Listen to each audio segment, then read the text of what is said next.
Hello students, कैसे हैं आप सभी। आप लोगों का बहुत बहुत बहुत बहुत सारा स्वागत है आज के इस गेस्ट पेपर में। पेपर नंबर 12 आज हम करने वाले हैं। और चूंकि मैं ये गेस्ट पेपर शुरू कर रही हूँ और आपका जो शुरुआत का पोर्शन होता है, खंड होता है, वो आपकी भाषा का होता है, लैंग्वेज होता है, जिसमें हिंदी इंग्लिश दोनों आप करते हैं, तो दोनों ही मैं आपको कराऊंगी। यानी दोनों के राइट आंसर्स में आप बताने के लिए तैयार हूँ, खड़ी हुई हूँ सिर्फ आप लोगों के लिए। तो एंजॉय कीजिए ये वाला गेस पेपर। चलो स्टार्ट करते हैं फटाफट से, है ना। गेस गेस पेपर क्या है? Guess paper this is guess paper number 12। ठीक है, हिंदी और अंग्रेजी यानी ये पूरे जो 30 नंबर हैं, ये मैं आपको देने वाली हूँ। आपको मिलके ही रहेंगे क्योंकि इधर मैं खड़ी हूँ। फटाफट शुरू कर देते हैं गेस पेपर आज का। और उससे पहले कुछ जरूरी सूचनाएं मैं आपको दे दूं। बुक हमारी देखो छप के आ चुकी है, स्टॉक में जो हमारी बुक है वो आ चुकी है। तो आप इसे हमारे वेदा स्टोर से इन किताबों को ऑर्डर कर सकते हैं। ठीक है, आप इन किताबों को वेदा स्टोर से ऑर्डर कर सकते हैं। इसके अतिरिक्त हमारे मॉडल पेपर्स भी स्टॉक में हैं, वापस आ गए हैं, तो आप इसे भी हमारे वेदा स्टोर से, जो कि हमारी ऐप पर अवेलेबल है, वहां से परचेस कर सकते हैं। और इन्हीं कुछ खुशखबरियों के साथ हम शुरू करते हैं हमारे आज का गेस्ट पेपर। ठीक है, फटाफट से पैसेज का क्वेश्चन है। 5 क्वेश्चन आप हिंदी में पैसेज के देखेंगे, तो फटाफट से ना एक बार पैसेज पढ़ लेते हैं। और आप भी पढ़िए, मैं तो अपने मन में पढ़ूंगी, तुम भी अपने मन में पढ़ना। अंटार्कटिका पृथ्वी का सबसे बड़ा, एक सेकंड मैम, ये क्या संबंध है? ये मन में आपकी ये इतनी तेज आवाज़ें क्यों आ रही है? मैं साइड हो जाती हूँ, आप लोग पढ़ लो पहले अच्छे से, ठीक है। मैं भी मन में पढ़ती हूँ। ये में लिखा गया है, गर्म और रेतीला किंतु स्थल वह क्षेत्र होते हैं जहाँ वर्षा अत्यंत कम होती है। होती मुख्यतः हिम के रूप में गिरती है। वर्षा जो है वो हिम के रूप में यानी बर्फ के रूप में गिरती है। यहाँ का तापमान शून्य से बहुत नीचे रहता है, जिससे जलवाष्प नहीं बन पाती। ठीक है, वर्षा संभव नहीं हो पाती, मतलब वर्षा यहाँ पर नहीं होती है। सो बेसिक सी बात है, अंटार्कटिका की बात हो रही है जहाँ हिम है, वर्षा कम होती है, शुष्क हवाएं चलती हैं, और इसीलिए उसको एक रेगिस्तान की श्रेणी दे दी गई है। अब हमें 5 क्वेश्चन यहीं से देखने हैं। तो पहला क्वेश्चन क्या बोला है? अंटार्कटिका को मरुस्थल क्यों कहा जाता है? वो कोई रेगिस्तान थोड़ी है ना। हमारे दिमाग में तो ये इमेज है कि जहाँ पे पानी नहीं है, जहाँ पर रेत ही रेत है, जहाँ पर ऊंट दौड़ रहे हैं, वो रेगिस्तान है। लेकिन अंटार्कटिका भी एक मरुस्थल है। क्यों है?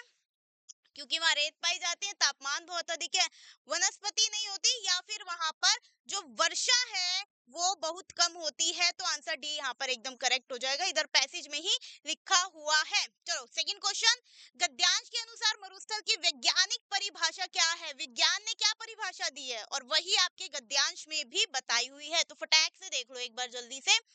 जहाँ कम वर्षा हो, रेतीले प्रदेश को कहे ऐसा क्षेत्र जहाँ कम वर्षा होती है। ठीक है, सेम है, या कोई भी निर्जन स्थान। तो एक बार हम यहाँ पर देखेंगे जहाँ पर वर्षा संभव नहीं है। ठीक है, मुझे लगता है दोनों ऑप्शन सेम टू सेम हो गए, लेकिन यही जो है वो ठीक ऑप्शन भी है। कई बार ये गड़बड़ियां हो जाती हैं, तो कोई बड़ी बात नहीं है, ये आपको बोनस क्वेश्चन के रूप में दे दिया जाएगा। डोंट वरी, टेंशन नहीं लेने का। अंटार्कटिका में वर्षा किस रूप में होती है? हिम के रूप में, ओस के रूप में, जल के रूप में, या वर्षा बिल्कुल भी नहीं होती है? हाँ, अंटार्कटिका में वर्षा किस रूप में होती है? हिम के रूप में, क्योंकि पूरा बर्फीला बर्फीला है। वहां आपको सफेद सफेद एकदम बर्फ दिखेगी दूर दूर तक, और कुछ है ही नहीं उधर। अंटार्कटिका को जल संसाधनों की दृष्टि से महत्वपूर्ण क्यों माना जाता है? अब देखो, बर्फ है, बर्फ पिघलती भी है, और जब बर्फ पिघल रही है तो वो पानी ही बनेगी, और यहाँ पे मीठे जल का ना विशाल भंडार है। इसलिए जो करेक्ट आंसर है वो सी है, सी। अंटार्कटिका एक अनोखा मरुस्थल है क्योंकि वहां पे ठंड, हिम और वैज्ञानिक रहस्यों का संगम है। आप कभी जाइए और अंटार्कटिका का वीडियो ना यूट्यूब पे देखिएगा, और आपको ऐसा लगेगा कि भाई साहब ये अर्थ के ऊपर का कोई कुछ ऐसा है ही नहीं अर्थ पे। आपको लगेगा किसी दूसरे ग्रह पे है हम, है ना। तब आपको समझ में आएगा कि क्या क्या बातें यहाँ लिखी हुई हैं। खैर आगे बढ़ते हैं, और ग्रामर के अब जो हमारे व्याकरण के 10 प्रश्न है ना, वो फटाफट से देख लेते हैं हम। सुखचैन में समास है, बताओ कौन सा समास है? देखो, सुख स्लैश चैन है ये। ठीक है, सुख और चेन, चेन या चैन। तो राइट आंसर क्या होगा? राइट आंसर होगा द्वंद्व समास। ठीक है। नाक का बाल होना मुहावरे का अर्थ क्या? अकारण प्रिय होना, दरियादिली होना, शत्रु होना, नाक की बीमारी। अब नाक का बाल होना थोड़ा सा समझ लेते हैं इसको। नाक का बाल, ठीक है, जो आपके नाक में बाल है आप उसे निकाल भी नहीं सकते, लेकिन बहुत प्रॉब्लमेटिक भी होते, तो वहीं से ये आया है कि अकारण प्रिय होना। कोई रीजन नहीं है हमारे पास, लेकिन फिर भी हमें वो रखना है, हम उसे निकाल के नहीं फेंक सकते। इसलिए इनमें से कौन से शब्द में उपसर्ग नहीं है? अब उपसर्ग क्या बताए थे मैंने आपको कि मूल शब्द के पहले लगने वाले शब्द जो आगे शब्द लगते हैं और एक नया शब्द बना देते हैं जिसका अर्थ भी फिर कुछ और हो जाता है। तो सनात, स्वाभिमान, हुस्ना या प्रदर्शन, इसमें कौन सा उपसर्ग वाला शब्द नहीं है? देखो वो है हुस्ना। सनाथ में नाथ जो है मूल शब्द है, अब इसके आगे मैं अगर आ उपसर्ग भी लगा दूं तो शब्द बदल गया, अनाथ, है ना। स्वाभिमान में स्व और अभिमान, तो ये शब्द है, तो स्व यहाँ पर उपसर्ग हो गया। प्रदर्शन में जो प्र है, ये प्र है, प्र और दर्शन, है ना, तो ये प्र उपसर्ग है, लेकिन हुस्ना में ऐसा कुछ भी नहीं है, तो राइट आंसर यही हो जाएगा। अनुकूलन शब्द का सही विलोम है सामंजस्य, प्रतिकूलता, समायोजन, स्वीकार। अनुकूलन का राइट आंसर होगा प्रतिकूलता। क्लियर, सॉर्टेड, मस्त है पेपर, बहुत शानदार। अनुसंधान शब्द का समानार्थी यानी समान शब्द हमें बताना है। इलाज, समकक्ष, देखभाल या शोध करना। तो करेक्ट आंसर क्या होगा? शोध करना, अनुसंधान करना, एक्सपेरिमेंट्स करना। ठीक है, इसका राइट आंसर डी हो जाएगा। निम्न में से मिश्र वाक्य की पहचान कीजिए। अब देखो मिश्र वाक्य में एक होता है आपका क्या? एक मुख्य वाक्य और एक आश्रित उपवाक्य। ठीक है, ये दो वाक्य रहते थे, यानी एक वाक्य दूसरे पर कहीं ना कहीं डिपेंड होगा, पूरे तरीके से डिपेंड होगा। अब वो कौन सा वाला वाक्य है? मैंने उसे क्षमा कर दिया क्योंकि वह छोटा है, सूर्योदय होने वाला है, वह अमीर है, परिश्रम करो और सफलता प्राप्त करो। ये तो आपका संयुक्त वाक्य है, ये दोनों सरल वाक्य है, तो बचता क्या? Option A. ठीक है, क्योंकि पीछे वाला जो हिस्सा है वाक्य का वो आगे वाले पे कहीं ना कहीं डिपेंडेंट है। नेक्स्ट क्वेश्चन, निम्न में से विदेशज शब्द की पहचान करें। जीव, मृत्यु, इलायची या जीवगण। बिल्कुल सामने आंसर दिख रहा है, सामने सामने, ऐसे ऐसे देखो सीधी नजरों से आपको पता लगेगा कि इलायची जो है वो यहाँ पर करेक्ट आंसर, क्योंकि ये विदेशी शब्द है। ठीक है, इसका रीजंस मैं आपको बहुत बार समझा चुकी हूँ, बता चुकी हूँ। कमेंट में मुझे आप लोग बताओ क्यों इलायची विदेशी शब्द है और कोई शब्द क्यों नहीं। चलो नेक्स्ट क्वेश्चन, इनमें से क्या पुरानी चीजें ज्यादा दिन चलती है के लिए उपयुक्त लोकोक्ति है? अब लोकोक्ति हमें देखनी है, यानी लोक में जो बोली गई उक्तियां हैं, बातें हैं, कौन सी करेक्ट है इस सेंटेंस के हिसाब से। नया 9 दिन, पुराना 50 दिन, नया 9 दिन, पुराना 92 दिन, नया 9 दिन, पुराना 100 दिन, नया 9 दिन, पुराना हर दिन। लेकिन क्या होता है? नया 9 दिन, पुराना 100 दिन। अपनी मम्मी से, अपनी दादी नानी से आपने ये लाइन कभी ना कभी जरूर सुनी होगी, और नहीं सुनी ना तो आज पूछना उनको जाके। ठीक है, चलो लास्ट दो क्वेश्चन, फिर हम अंग्रेजी निपटाएंगे फटाक से। जल्दी जल्दी आंसर ही बताऊंगी बस। जो अध्ययन के योग्य हो उसके लिए एक शब्द है दर्शनीय, अध्ययनीय, वैज्ञानिक, ज्ञानात्मक। सामने आंसर है ऑप्शन बी, अध्ययनीय, इसका करेक्ट हो जाएगा। निम्न में से अशुद्ध वाक्य की पहचान करनी है। ठीक है, ग्रामेटिकली जो वाक्य अशुद्ध है वो हमें ढूंढना है। मुझे आपकी बात माननी चाहिए थी, आज तुमने नया पोशाक पहना है। भारत में अनेक राज्य हैं, निर्भय और सौरभ घनिष्ठ मित्र है। कर अशुद्ध हमें ढूंढना है। आज तुमने नया पोशाक पहना है, नई पोशाक पहनी है। ठीक है, पोशाक जो है यहाँ पर स्त्रीलिंग में आ रहा है, तो ये नई हो जाएगा और पहनी हो जाएगा, बाकी सब एकदम करेक्ट है। ओके, तो देखो हिंदी हो गई कंप्लीट। फटाफट से आते अपने अंग्रेजी के पोर्शन पे, जिसमें पढ़ना आपको है ध्यान से। मैं केवल आपको राइट रॉन्ग आंसर बताऊंगी। ठीक है, मैं आपको केवल उतनी ही यहाँ पर मदद कर सकती हूँ, इससे ज्यादा नहीं कर पाऊंगी। फटाफट से ना पहला क्वेश्चन पढ़ लो। Read the following passage carefully and answer the question that follow by choosing the most appropriate option. कौन सा ऑप्शन बिल्कुल एकदम सटीक है इन आंसर क्वेश्चंस के लिए, वो आपको बताना है। What caused lightning according to the passage? Collision of raindrop, collision of ice crystal creating electrical charges, strong wind in storm clouds, changing in the atmospheric pressure. Correct answer यहाँ पर क्या है? It is B. Collision of ice crystals creating electrical charges. कहीं ना कहीं science में भी आपको पढ़ाया होगा अदिति मैम या संस्कार सर ने, और नहीं पढ़ाया तो बोलो उनको भैया कि पढ़ाओ हमें ये, ठीक है, बोल देना उनसे। चलो next question, how hot can lightning heat the air? 10,000 degree Celsius, 20,000 degree Celsius, 30,000 degree Celsius और 40,000 डिग्री सेल्सियस। अब फटाफट से ना मुझे आंसर बता दो करेक्ट क्या है। कहीं यहाँ पर आपको दिख रहा भी होगा, इधर कहीं लिखा भी होगा, क्या लिखा है? 30,000 डिग्री सेल्सियस। तो राइट आंसर यहाँ पे सी हो जाएगा। है, बोलो जय माता दी, ठोको लाइक, लेट्स रॉक। चलो नेक्स्ट देखते हैं, what ecologically role does lightning play mentioned in the passage? Passage के अकॉर्डिंग आपको बताना है, creating rainfall, fixing atmospheric nitrogen into usable form of plants, cooling the atmosphere or producing oxygen। Right answer क्या होगा आप लोगों की तरफ से? फटाफट से आंसर करते रहो और मैं बता देती हूँ, fixing atmospheric nitrogen into usable forms for plants, जिसकी हमें जरूरत है, जो पर्यावरण में कम होते जा रहे हैं। चलो, the museum curator said to visitor photography is strictly prohibited inside the exhibition hall and you must maintain silence। हमें चूज करना है करेक्ट जो रिपोर्टेड फॉर्म है। मैं बिल्कुल साइड हूँ ताकि आप लोगों को ना एक एक जो सेंटेंस है भाई साहब, एक एक जो शब्द है ना, बहुत अच्छे से समझ में आए, क्योंकि पढ़ना आपको है, मैं तो सिर्फ आंसर बताऊंगी यहाँ पर। फटाफट से बता दो राइट आंसर यहाँ पर क्या होगा। It is A. The museum curator told the visitor that photography was strictly prohibited inside the exhibition hall and that they had to maintain silence। Silence बना के रखिए, ज्यादा नहीं उड़ना है। Next question, passive voice transform करना है आपको।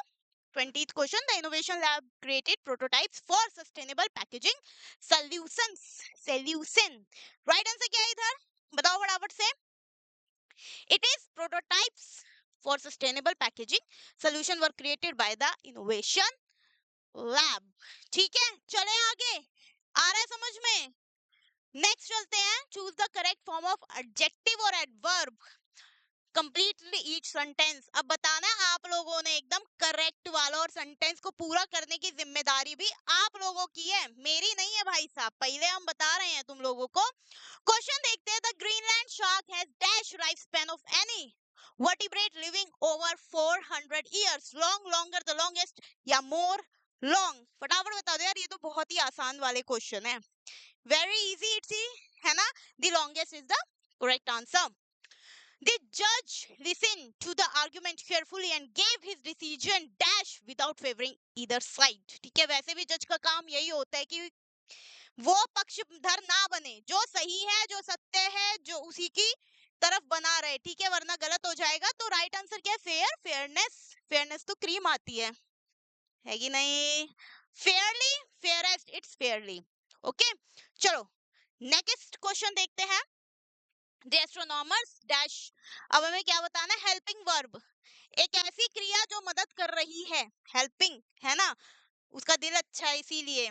The astronomers dash observing the distant galaxy through telescope for months before publishing their groundbreaking finding last week। Have been, has been, had been, will have been, कौन सी यहाँ पे मददगार क्रिया है, helping verb है, जो इस सेंटेंस को बढ़िया एकदम अच्छे तरीके से कंप्लीट कर रही है? फटाफट से बताते चलो।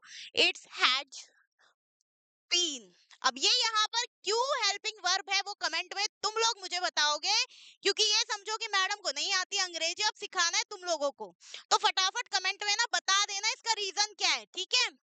नेक्स्ट चलते हैं, और ये जो कुछ ब्लैंक्स है यहाँ पर हमें अप्रोप्रिएट जो वर्ड्स है वो फिट करने हैं, ताकि ये पूरा का पूरा पैसेज जो है वो कंप्लीट हो बढ़िया तरीके से।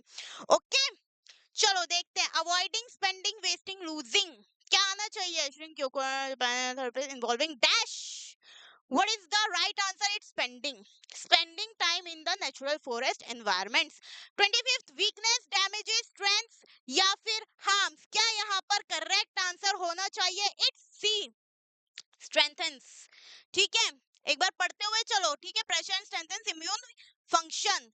नेक्स्ट देखेंगे, हार्मफुल, नेगेटिव, पॉजिटिव या फिर एडवर्स? करेक्ट आंसर फटाफट से कमेंट में बताते चलो, जल्दी जल्दी जल्दी, उतना टाइम नहीं है। इट्स पॉजिटिव, क्योंकि अभी नेक्स्ट आएंगे तुम्हारे संस्कार सर, और वो अभी से बैठे कि मैडम खाली करके दे दो, जल्दी को? ऑब्स्टेकल, बैरियर, अपॉर्चुनिटी और प्रॉब्लम। राइट आंसर यहाँ पर क्या होगा? It is C, opportunity. जिसकी तलाश सभी को रहती है, हमें भी और आपको भी रहेगी कहीं ना कहीं। चलो next, the defendants. Opposite meaning बताना है, यानी हमारा विलोम शब्द। ठीक है, विलोम शब्द ना अंग्रेजी में पीछा छोड़ेगा ना हिंदी में बना रहेगा। द डिफेंडेंट्स कल्पेबल, क्यूपेबल, क्या बोलेंगे इसको? Culpable. Action resulted in serious consequences for innocent victims. Word आपका ये है। अब हमें इसका अपोजिट यानी विलोम शब्द, विलोम शब्द बताना है। बता दो यार। गिल्टी, ब्लेम वर्दी, इनोसेंट या फिर रिस्पॉन्सिबल। राइट आंसर क्या है? क्या होगा इसका करेक्ट आंसर? क्या होगा? What is the right answer? It is innocent. ठीक है, मासूम, जो कि मैं हूं बहुत ज्यादा। नेक्स्ट देखेंगे, क्लोजेस्ट मीनिंग बताना है। The athlete demonstrated exemplary sportsmanship by congratulating opponents after the intense competition. Right answer क्या होगा? पुअर, टेरिबल, आउटस्टैंडिंग या मीडियोकर? मीडियोकर, मीडियोकर एकदम सही वर्ड है क्या? है नहीं, राइट आंसर क्या है? Outstanding. It's C. Last question है, देन उसके बाद मैं तकलिया ओलूंगी यहाँ से और आप पढ़ेंगे फिर आगे साइंस। देखते हैं, a person who betrays his और हर कंट्री, उसे क्या बोलेंगे? अपने देश के साथ गद्दारी कोर पे वो वाला व्यक्ति क्या बोला जाएगा? पेट्रियोटिट, पेट्रियोटिट, पेट्रियोटिट तो ना होवे, ट्रेटर, लॉयलिस्ट या सिटीजन तो हम हैं, देश के सच्चे नागरिक है ना। राइट आंसर क्या होगा? It is traitor. ठीक है, गद्दारी कोरबे वाला। और इसी पर आपका हिंदी और अंग्रेजी दोनों होते हैं बढ़िया से समाप्त। आई होप आपको समझ में आएगा, मजा आएगा। और अब मैं रिक्वेस्ट करूंगी, संस्कार सर प्लीज स्टेज पर आइए और ये माइक मुझसे ले लीजिए, छीन लीजिए और अपना साइंस की तैयारी करवाइए बच्चों को। Bye bye guys, have a nice day, night, good night, happy Sunday. ये लीजिए sir. Bye, all the best. चलिए बच्चों शुरू करें। मैं कैसे लगाती हूँ ये? आप उल्टा लगा रही थी क्या?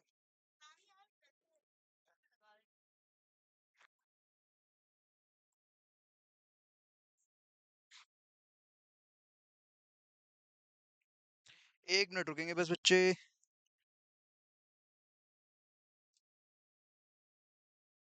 Hello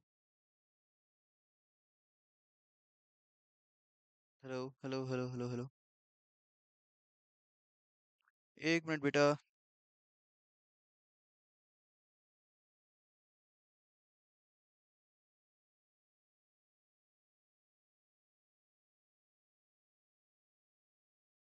hello hello hello hello hello, यही है, यही है।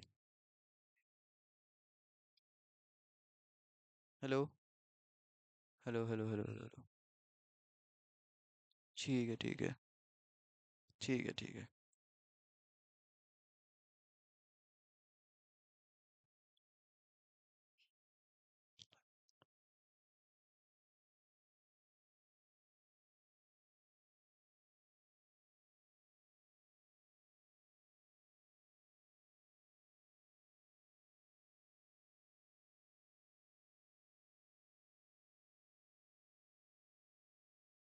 हेलो हेलो हेलो हेलो, हाँ जी बच्चों, क्या हाल चाल, कैसे हैं आप सब? चलिए शुरू करें बच्चों साइंस को। साइंस को आइए शुरू करते हैं। साइंस देखेंगे आज क्या है साइंस के क्वेश्चन।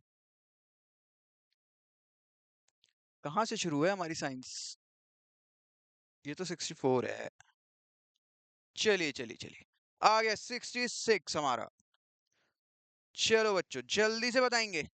66 क्वेश्चन का आंसर करेंगे सभी बच्चे, जल्दी से जल्दी बता दो बच्चों फटाफट। क्या कह रहा है? A farmer wants to replenish soil nutrients after harvesting. ठीक है, which practice would be most effected for, किसके लिए बच्चों? नाइट्रोजन फिक्सेशन के लिए। जिसको क्या कहते हैं हम बच्चों? क्या कहते हैं? नाइट्रोजन स्थिरीकरण, है ना? क्या करेगा बच्चों? कोई फार्मर है, कोई किसान है, उसको अगर नाइट्रोजन फिक्सेशन करानी है अपनी फील्ड में, वो क्या करेगा? क्या करेगा वो? किसको ऐड करेगा?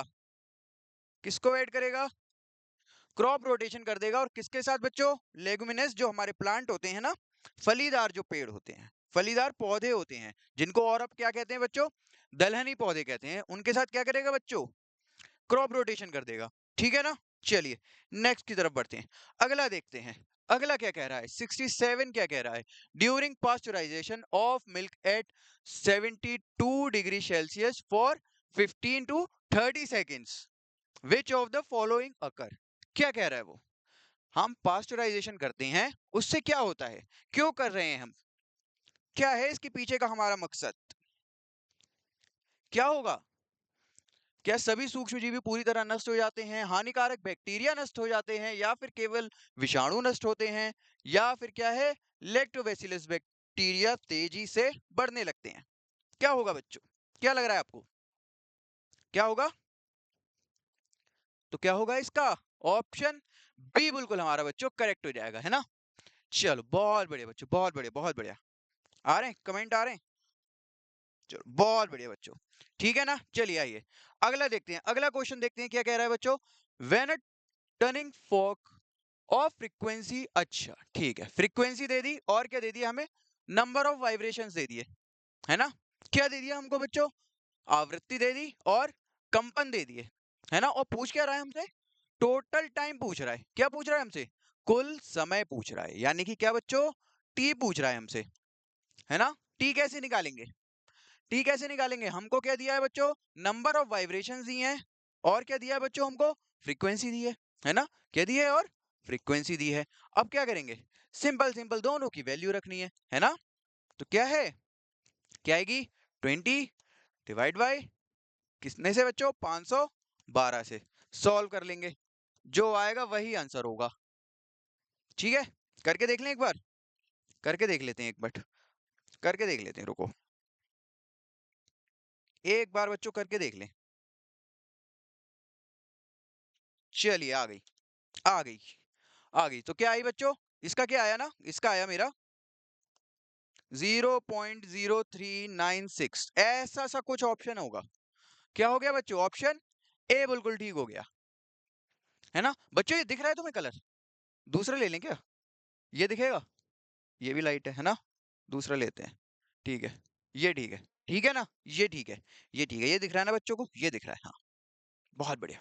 चलो आ जाओ 69 पे आते हैं बच्चों, अगला क्वेश्चन क्या है हमारा, इन इलेक्ट्रोप्लेटिंग, ठीक है बच्चों, विद्युत लेपन से क्वेश्चन आ गया है, if the object to be electroplated is made the anode instead of cathode what would happen। ठीक है बच्चों, क्या कह रहा है, विद्युत लेपन की जो हमारी प्रक्रिया होती है, इसमें इसने क्या करा, कैथोड को एनोड कर दिया, एनोड एनोड जो हमें लगाना था उसे कैथोड कर दिया। अब ये पूछ रहा है अब बताओ क्या होगा, अब क्या होगा, मैं उल्टा कर दूंगा काम, तो क्या करा इसने, जल्दी का काम शैतान का हो गया, तो क्या हो गया बच्चों इसमें, फिर उसके बाद क्या होगा, इसके बाद क्या होगा बच्चों, तो क्या होगा, जो हमारा ऑब्जेक्ट होगा वो क्या होगा बच्चों, खुद ही डिसॉल्व होने लगेगा, क्या होगा बच्चों, वस्तु जो होगी वो स्वयं घुलने लगेगी, किसमें, सॉल्यूशन में, है ना, ठीक है ना, ठीक है। चलिए चलिए आते हैं 70 पे, क्या है वो, क्या कह रहा है, two plane mirror are placed at an angle of 45 degree, ठीक है बच्चों, एंगल क्या है हम पे, 45 डिग्री, ठीक है ना, to each other, how many images, ठीक है, ऑफ एन ऑब्जेक्ट प्लेस, पता है, पता है, बहुत बार आ चुका है, क्या होता है इसका, क्या आएगा, जल्दी से सॉल्व कर देंगे, सॉल्व करेंगे बच्चों, क्या आएगा, ये कितनी बार गया, 8 बार डिवाइड होगा, 8 बार होगा ना, 8 बार होगा बच्चों, ठीक है, और 8 में से एक गया, क्या आ गया, 7 आ गया, तो क्या हो गया हमारा ऑप्शन डी ठीक हो गया, ऑप्शन डी एकदम ठीक हो गया, ठीक है बच्चों,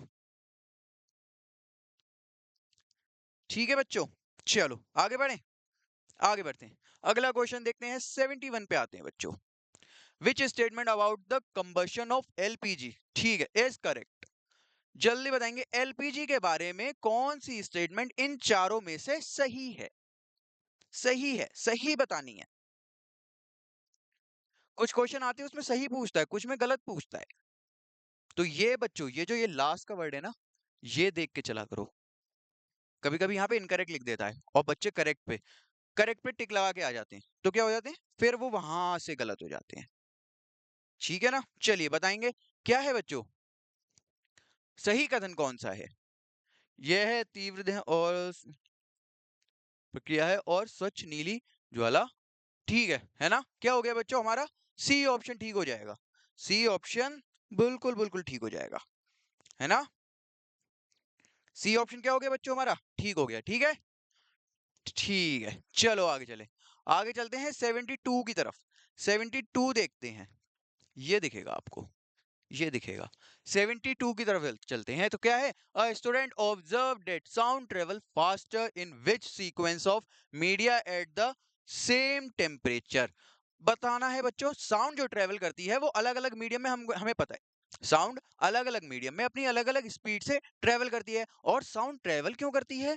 साउंड जो है हमारी, वो कैसे ट्रेवल करती है? वाइब्रेशंस के थ्रू, है ना? वाइब्रेशंस के थ्रू।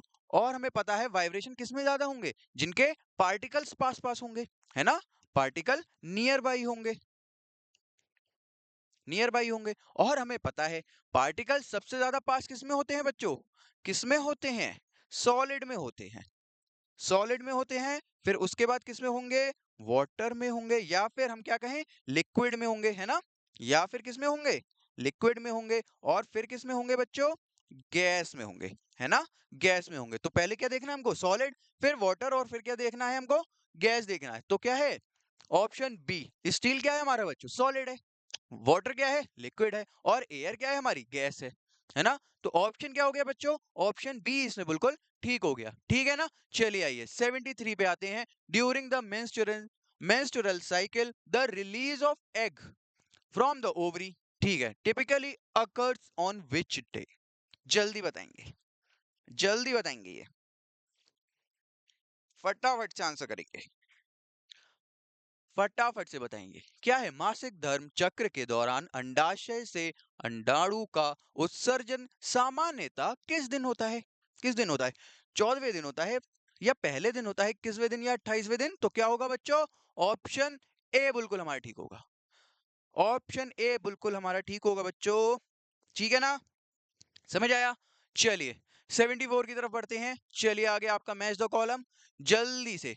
ये क्या है हमारा? एक साइड है और ये है हमारी दूसरी साइड। जल्दी से, जल्दी से बताएंगे कि किसको किससे मिलाना है। फटाफट से बताएंगे, फटाफट से बताएंगे, बिना देरी करे हुए।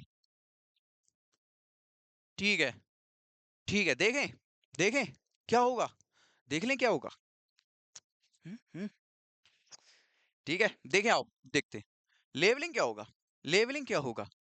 लेवलिंग में क्या देख रहा हूं ना, क्या है बच्चों?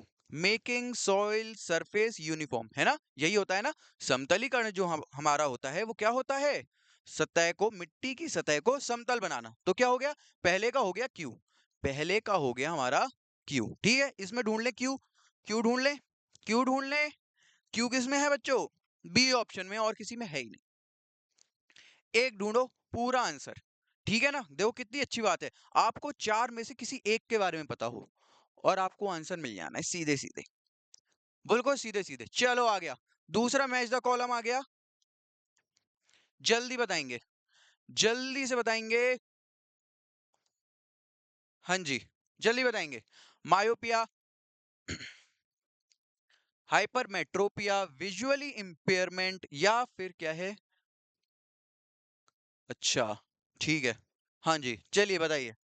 निकट दृष्टि दोष, दूर दृष्टि दोष, या फिर दृष्टिबाधिता, किससे मिलेंगे? अच्छा, और क्या? अच्छा, मोतियाबिंद भी है। ठीक है, तो जल्दी बता दो, जल्दी बता दो। अच्छा, मैं ये नहीं देख सकता कि जो विजुअली इंपेयरमेंट होते हैं या फिर क्या है, दृष्टिबाधित होते हैं, उनके लिए तो ब्रेल प्रणाली होती है। क्या होती है बच्चों? ब्रेल प्रणाली होती है। तो मैंने क्या देखा? तीसरे का क्या है?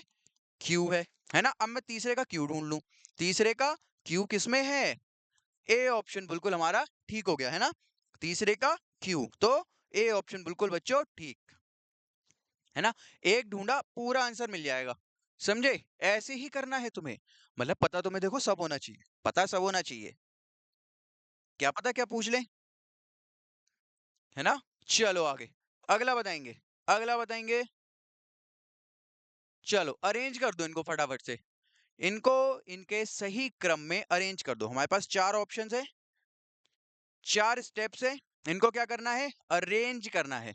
क्या करना है, अरेंज करना है। सबसे पहले क्या होता है, सबसे पहले क्या होता है, अगर जो कोयले का निर्माण होता है उसमें क्या होता है, कोयला या पेट्रोलियम किसी का भी निर्माण होता है तो सबसे पहले क्या होता है कि जो पौधा होता है वो मिट्टी में दब के मर जाता है, मर जाता है बेचारा, सैड।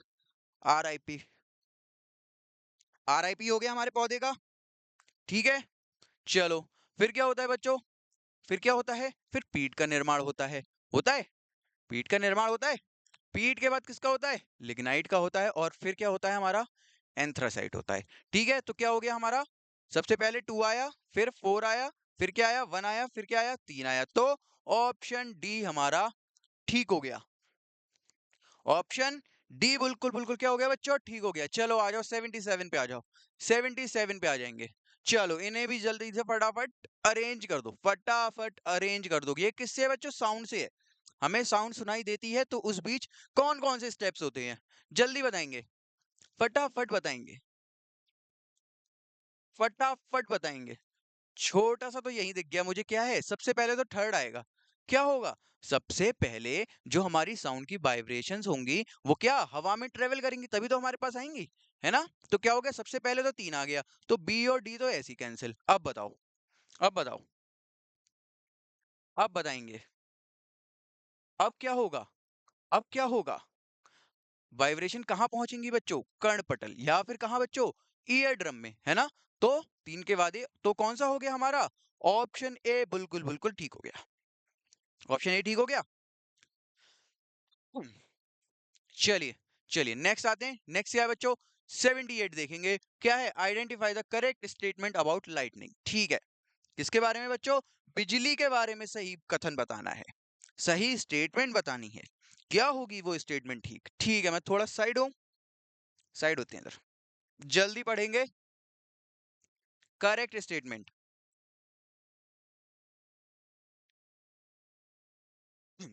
चलिए ठीक है, पढ़ लिए।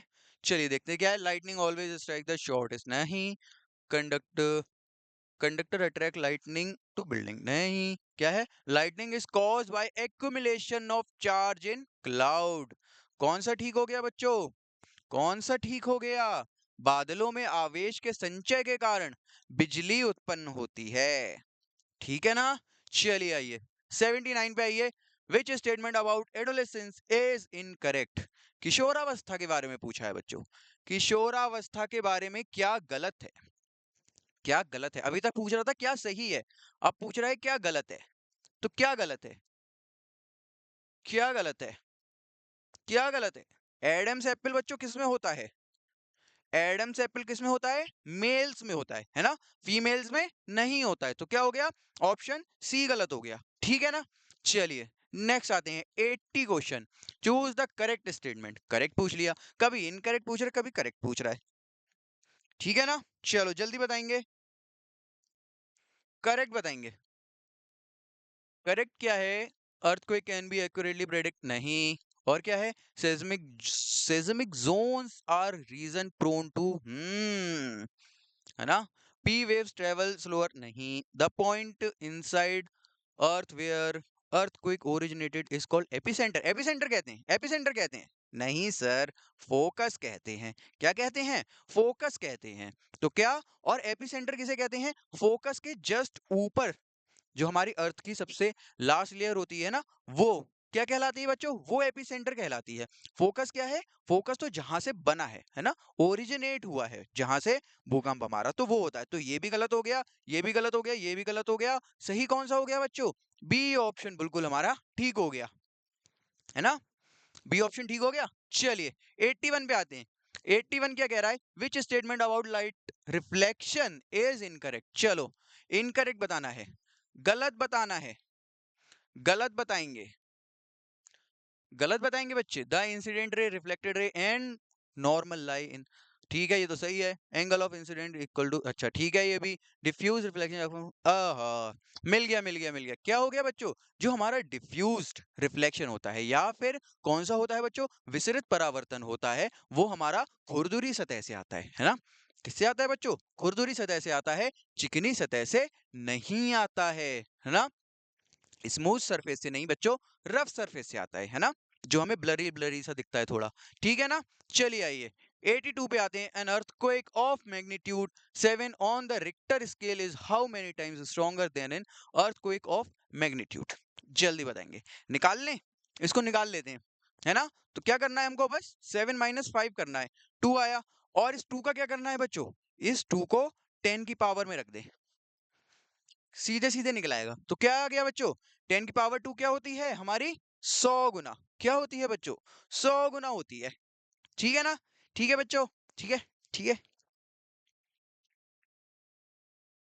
चलिए नेक्स्ट वन है बच्चों, अगला आते हैं। अगला क्या कह रहा है बच्चों, 83 क्या कह रहा है, what happens when you move from a dark room to bright sunlight. ठीक है, अंधेरे से बहुत रोशनी वाले इलाके में जाएंगे या रीजन में जाएंगे तो क्या होगा बच्चों, क्या होगा,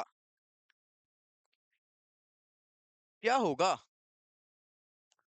जो हमारी प्यूपिल है या फिर क्या बच्चों जिसे हम पुतली कहते हैं, वो क्या होगी, सिकुड़ जाएगी। और क्यों सिकुड़ जाएगी, क्योंकि थोड़ी देर पहले क्या हो रहा था, हमारी आंखों में कम रोशनी जा रही थी, अब हम एकदम रोशनी वाले इलाके में आए या रोशनी वाले क्षेत्र में आए तो क्या होगी, लाइट फिर बहुत ज्यादा जाने लगेगी। उस लाइट को रोकने के लिए क्या होगा बच्चों, जो हमारी पुतली होगी या प्यूपिल होती है वो क्या करती है बच्चों, सिकुड़ जाती है या फिर कॉन्ट्रैक्ट कर जाती है ना।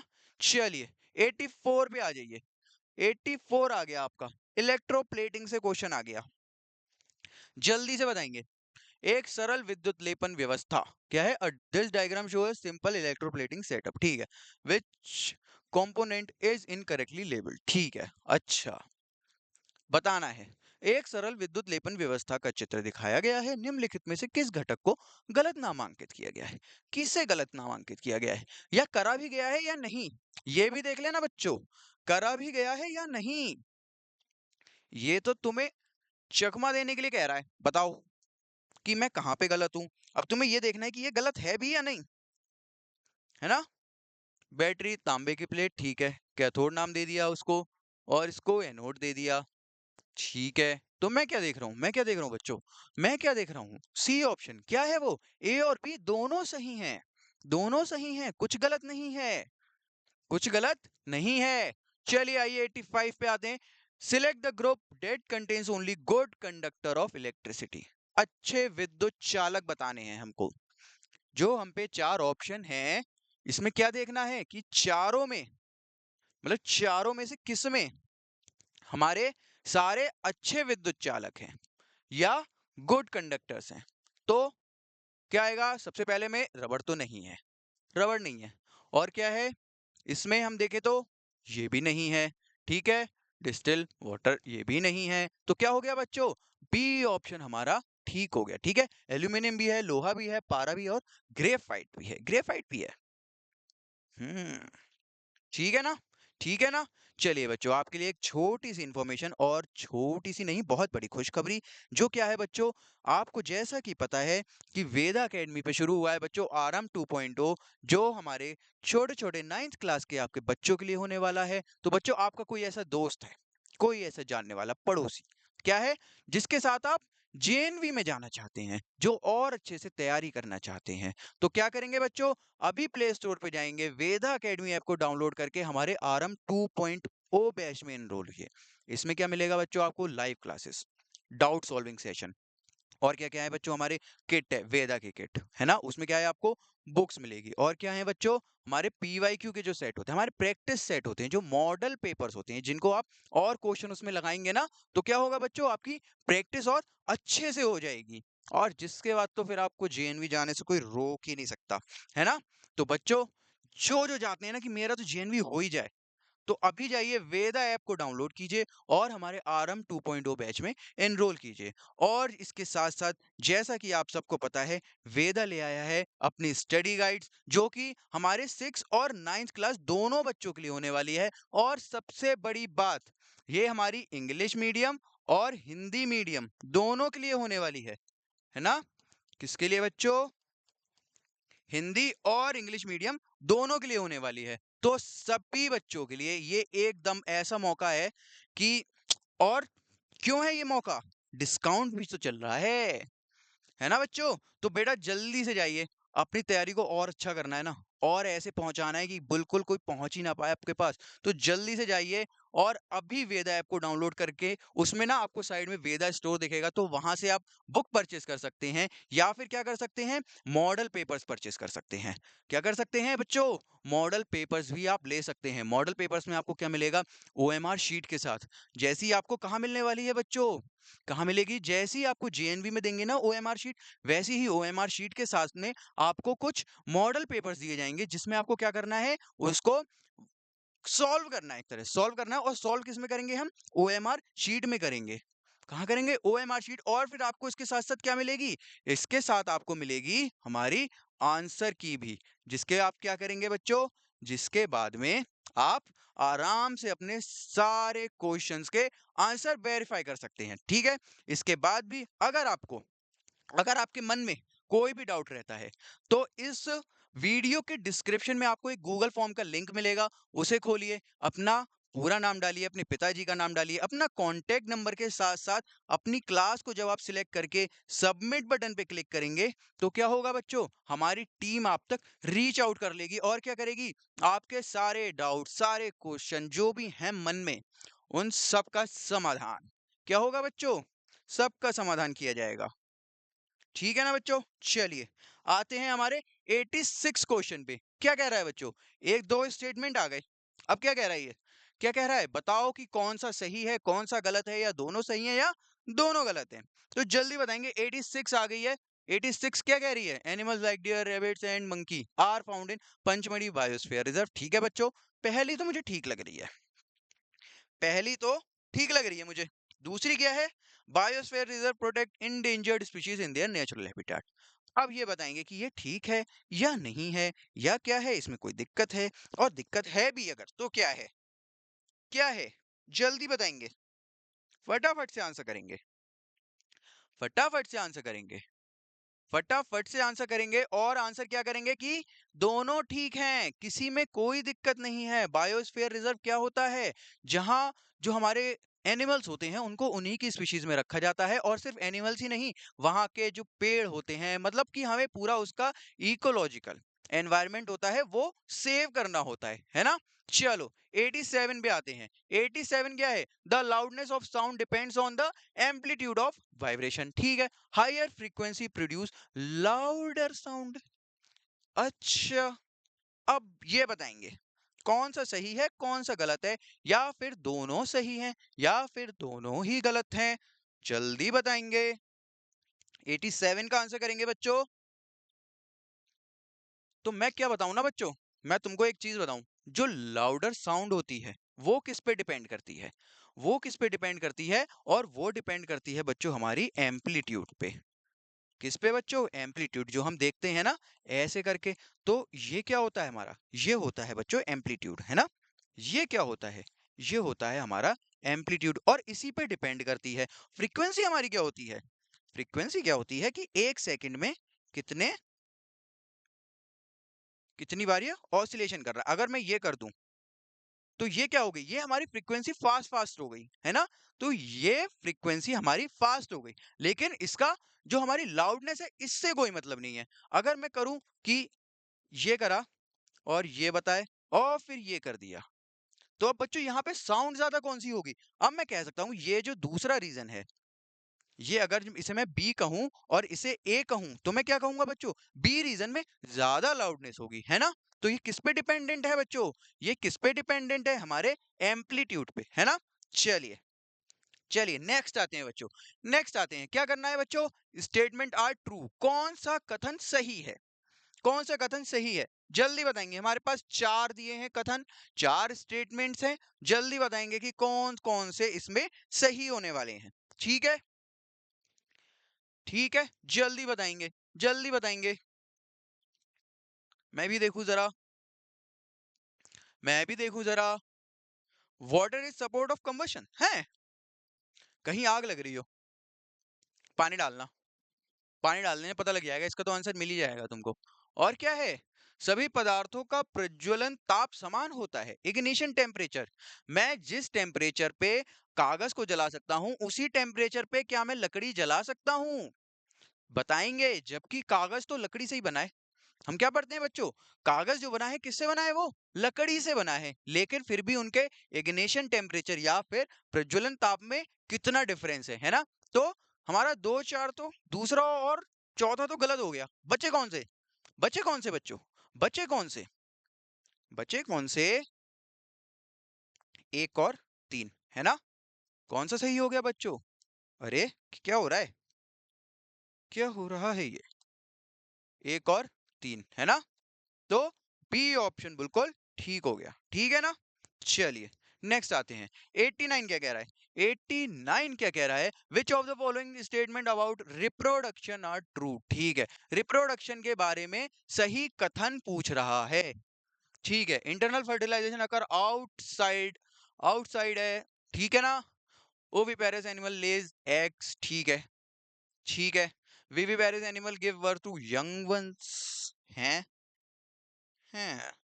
Metamorphosis occur in all animal, आप में होती है, ह्यूमन में मेटामॉर्फोसिस होती है। ह्यूमन में ऐसा होता है कि पहले बच्चा तो कुछ और तरह का दिख रहा है, बड़ा होते होते कुछ और तरह का हो गया। जैसे हम किस में देखते हैं? फ्रॉग में देखते हैं, उसमें होती है ना मेटामॉर्फोसिस। तो क्या इंसानों में होती है? नहीं होती है सर। तो क्या हो गया? फोर्थ गलत हो गया। और इंटरनल फर्टिलाइजेशन कहाँ होती है बच्चों? इनसाइड। तभी इसका नाम क्या पड़ता है? इंटरनल पड़ता है, इनसाइड द बॉडी, है ना? तो क्या हो गया बच्चों? हमारा ऑप्शन दो ठीक है और तीसरा भी ठीक है। ठीक है ना?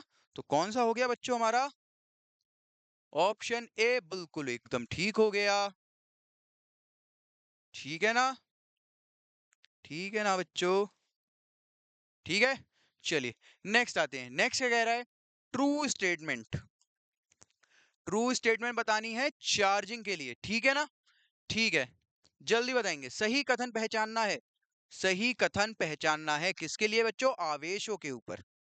कौन सा होने वाला है? कौन सा होगा? समान आवेश अट्रैक्ट नहीं रिपेल करते हैं, ठीक है। रबिंग प्रोड्यूस स्टैटिक, ठीक है।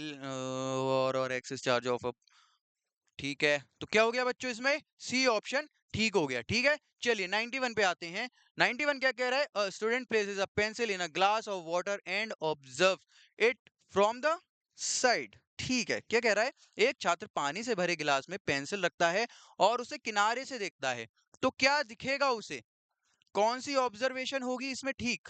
जल्दी बताएंगे, फटाफट से बताएंगे बच्चों। 91 का आंसर, 91 का आंसर करेंगे। The pencil appears bent at the water surface, ठीक है, ये तो बच्चों ठीक हो गई। ठीक है ना? The submerge part appears shifted, ठीक है, डूबा हुआ भाग विस्थापित दिखाई देता है, ठीक है। यह प्रकाश का अपवर्तन के कारण होता है, ये भी ठीक है। यह प्रकाश के नहीं, अपवर्तन के कारण होता है बच्चों। तो क्या हो गया हमारा? ए ऑप्शन ठीक हो गया, है ना? ए ऑप्शन ठीक हो गया। चलिए अगली एक्टिविटी आती है।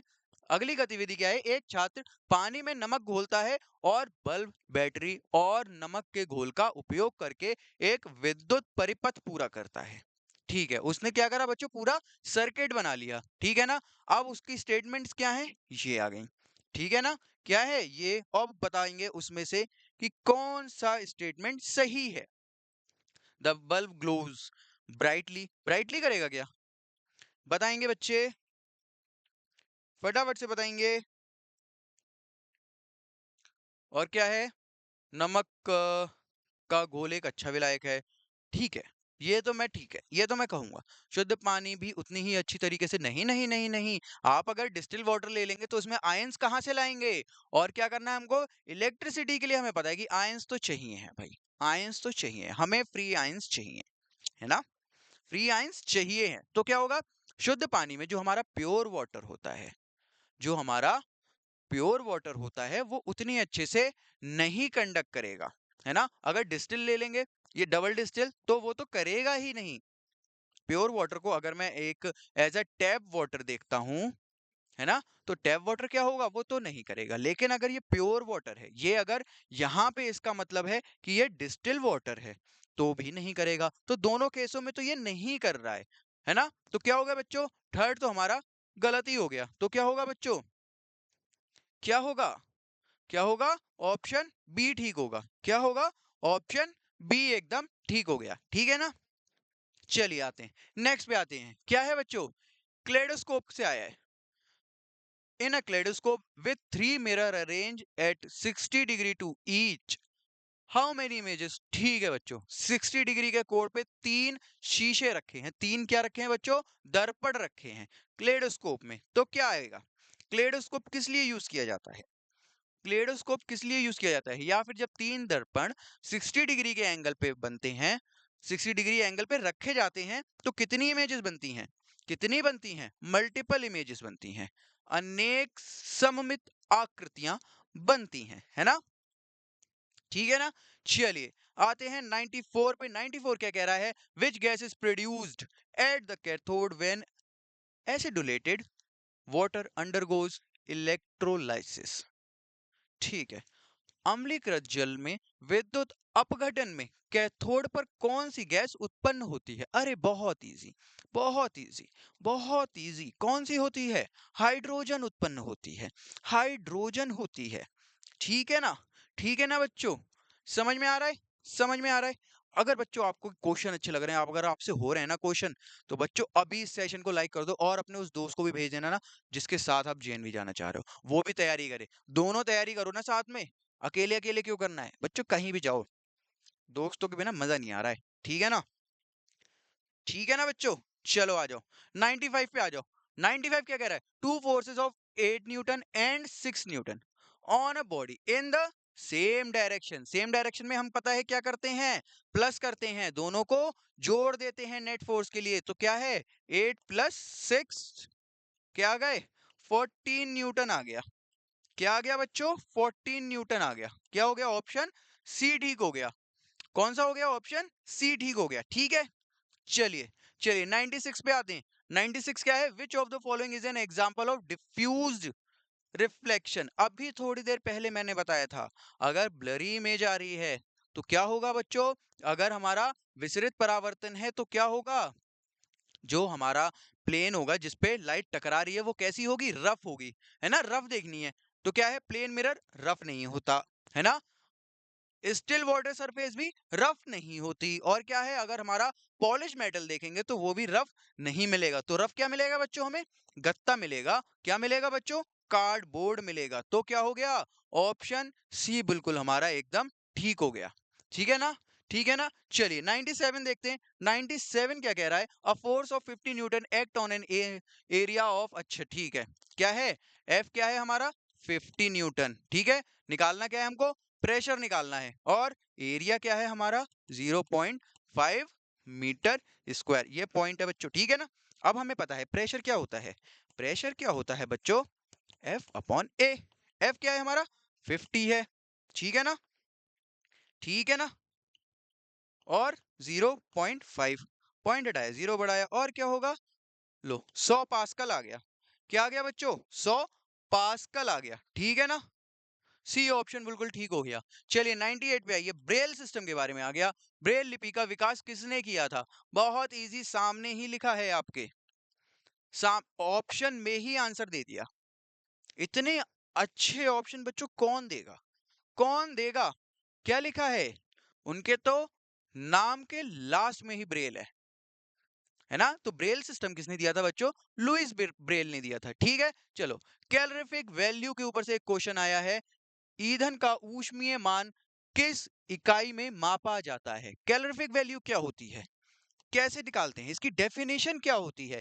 कि 1 केजी में उत्पन्न या 1 किलोग्राम जब हम फ्यूल जलाते हैं तो क्या होता है, उसमें उत्पन्न कितनी हमें ऊष्मा मिलती है, और ऊष्मा को हम किससे बताते हैं बच्चों, तो इसको हम ऐसे लिख सकते हैं, ऊष्मा मिल रही है हमको किसमें बच्चों, जो हम फ्यूल जला रहे हैं, और फ्यूल बच्चों किसमें होता है हमारा, केजी में होता है ना, केजी में होता है, और ऊष्मा बच्चों किसमें आती है हमारी, किलो जूल में, तो क्या आ गया बच्चों, किलो जूल पर केजी, क्या आ गया बच्चों, ऑप्शन सी आ गया, है ना, क्या आ गया बच्चों, ऑप्शन सी आ गया, ठीक है ना, ठीक है। चलिए लास्ट क्वेश्चन साइंस का बच्चों, साइंस के लास्ट क्वेश्चन की तरफ बढ़ते हैं, एलईडी कब प्रकाश उत्पन्न करती है, एन एलईडी, या फिर जिसको हम क्या कहते हैं, light emitting diode glows when, कब ये जलती है, कब ये क्या कर रही है, प्रकाश उत्पन्न करती है, जल्दी बताएंगे, फटाफट से बताएंगे, current flows in any direction, किसी भी डायरेक्शन में, करंट किसी भी डायरेक्शन में उल्टा चला दूंगा, करंट को मैं उल्टे चला दूंगा तो क्या होगा, नहीं होगा। तो ए और बी तो वैसे ही गलत हो गए। अगर करंट ही नहीं होगा तो क्यों जलेगी? तो क्या हो गया, हमारा ऑप्शन सी ठीक हो गया। क्या हो गया बच्चों? ऑप्शन सी एकदम ठीक हो गया, है ना। जब आगे की दिशा में फॉरवर्ड डायरेक्शन में हो तो क्या होगा, हमारी एलईडी जलेगी। ठीक है बच्चों, ठीक है। यहाँ पे आज के आपके साइंस के क्वेश्चन का समापन होता है, दी एंड होता है, आरआईपी होता है। ठीक है बच्चों, चलिए अभी आएंगे आपके आगे एजुकेटर। और क्या करेंगे बच्चों, आपकी अभी कौन सी बची है, मैथ्स बची है ना। हो सकता है बिरिया मैम आएंगी, हाँ बिरिया मैम आएंगी, वो आपको मैथ्स कराती हैं। ठीक है बच्चों, तब तक के लिए मैं चलता हूँ, मिलते हैं आपसे अगले गेस्ट पेपर में। तब तक के लिए ध्यान रखिए अपना, पढ़ते रहिए और अच्छे से प्रैक्टिस करते रहिए। ठीक है बच्चों। हेलो, कैसे हैं आप सभी लोग? आप लोगों ने सभी सब्जेक्ट्स कंप्लीट कर लिए और अब बारी है मैथ्स की। अब क्या स्टार्ट करना है हमें? मैथमेटिक्स। चलिए पहले बात करते हैं, आपके एग्जाम के लिए आपको एक प्रॉपर गाइडेंस की नीड है। उसी के लिए आरएम 2.0 है, ठीक है जी। प्रॉपर गाइडेंस आपको आरएम 2.0 में मिलेगी। यहाँ इस बैच में सिर्फ पढ़ाई ही नहीं, आपको मॉक टेस्ट, रिवीजन और गाइडेंस की मैम कहीं गड़बड़ आ रही है, कुछ समझ नहीं आ रहा है, ये कैसे होगा, वो नहीं होगा, इस सब का सॉल्यूशन इस बैच में होगा। ठीक है जी। अब बात करते हैं बुक्स की। क्योंकि आपका सिलेबस चेंज हो गया है, आपका सिलेबस आपको पता है ना चेंज हो गया है और थोड़ा मॉडिफाई हो गया है, तो उसके लिए पुरानी बुक्स में पढ़ के तो काम नहीं चलेगा, हमें नई बुक्स चाहिए। तो ये सारी नई बुक्स वेदा एकेडमी के टीचर्स ने कुछ ही समय में, कुछ ही टाइम में, बहुत थोड़े टाइम में, बहुत सारी मेहनत करके, बहुत लेट तक काम करके आप लोगों के लिए रिवाइज बुक बनाई है। ठीक है जी। और ये है मॉडल पेपर। अगर आप लोगों की प्रिपरेशन बहुत अच्छे से हो गई है तो भाई मॉडल पेपर जल्दी से परचेज करो और जल्दी जल्दी से सॉल्व करना स्टार्ट कर दो। अब बात करते हैं गूगल फॉर्म की। मन में कोई भी कंफ्यूजन, जेएनवीएसटी से रिलेटेड कोई भी प्रॉब्लम, उसका सॉल्यूशन सिर्फ ये पिटारा। कैसे? इस पिटारे को भर दो और फिर टीम आपको खुद ही रीच करेगी कि भैया प्रॉब्लम कहाँ है, हमें बताओ प्रॉब्लम कहाँ है, हम देखते हैं। अब बात करते हैं क्वेश्चंस की। Your first question is on your screen and the question is the ratio of apples और ऑरेंजेस। बात हो रही है एप्पल्स और ऑरेंजेस की। भाई देखो, मैं ना मैंगो वाला क्वेश्चन नहीं लेके आई। मैंगो को देख के ना फिर मेरे मन में मैंगो आने लगता है, फिर मुझे मैंगो अच्छा लगने लगता है, इसीलिए मैं मैंगो का क्वेश्चन ही नहीं लेके आई हूँ। ठीक है, एप्पल और ऑरेंजेस अच्छे लगते हैं, बट मैंगो तो डिफरेंट है ना। एप्पल और ऑरेंजेस का जो रेशियो है वो कितना है? 8:5। If the total number of fruits is 169, it means apple plus orange total कितने होंगे? 169। How many are apples? Total कितने एप्पल्स हैं? मैम 8 है। 8 तो रेशियो में है, एग्जैक्ट वैल्यू कितनी है? अगर हमें रेशियो में वैल्यूज दी जाए और हमें उसे एग्जैक्ट बनाना हो तो हम क्या करते हैं? मैम एक नया वेरिएबल इंट्रोड्यूस कराते हैं। इट मींस ए की वैल्यू जाएगी 8x और हमारे ऑरेंज ऑरेंज की वैल्यू जाएगी 5x। अब ये एग्जैक्ट वैल्यू हो गई। यहाँ ये रेशियो में है, यहाँ ये एग्जैक्ट है। एप्पल की जगह मैं लिख देती हूँ 8x, ऑरेंज की जगह मैं लिख देती हूँ 5x इज इक्वल्स टू 169। आठ और पांच 13, 13x इज इक्वल्स टू 169। अब क्या करेंगे? x 13 इधर मल्टीप्लाई में, उधर जाके 13 बाही साहब हो जाएंगे डिवाइड में। 13 13 जा 169, x की वैल्यू आ गई 13। भाई 13 1 जा 13 और 3 यहाँ चला गया, 13 3 जा 13।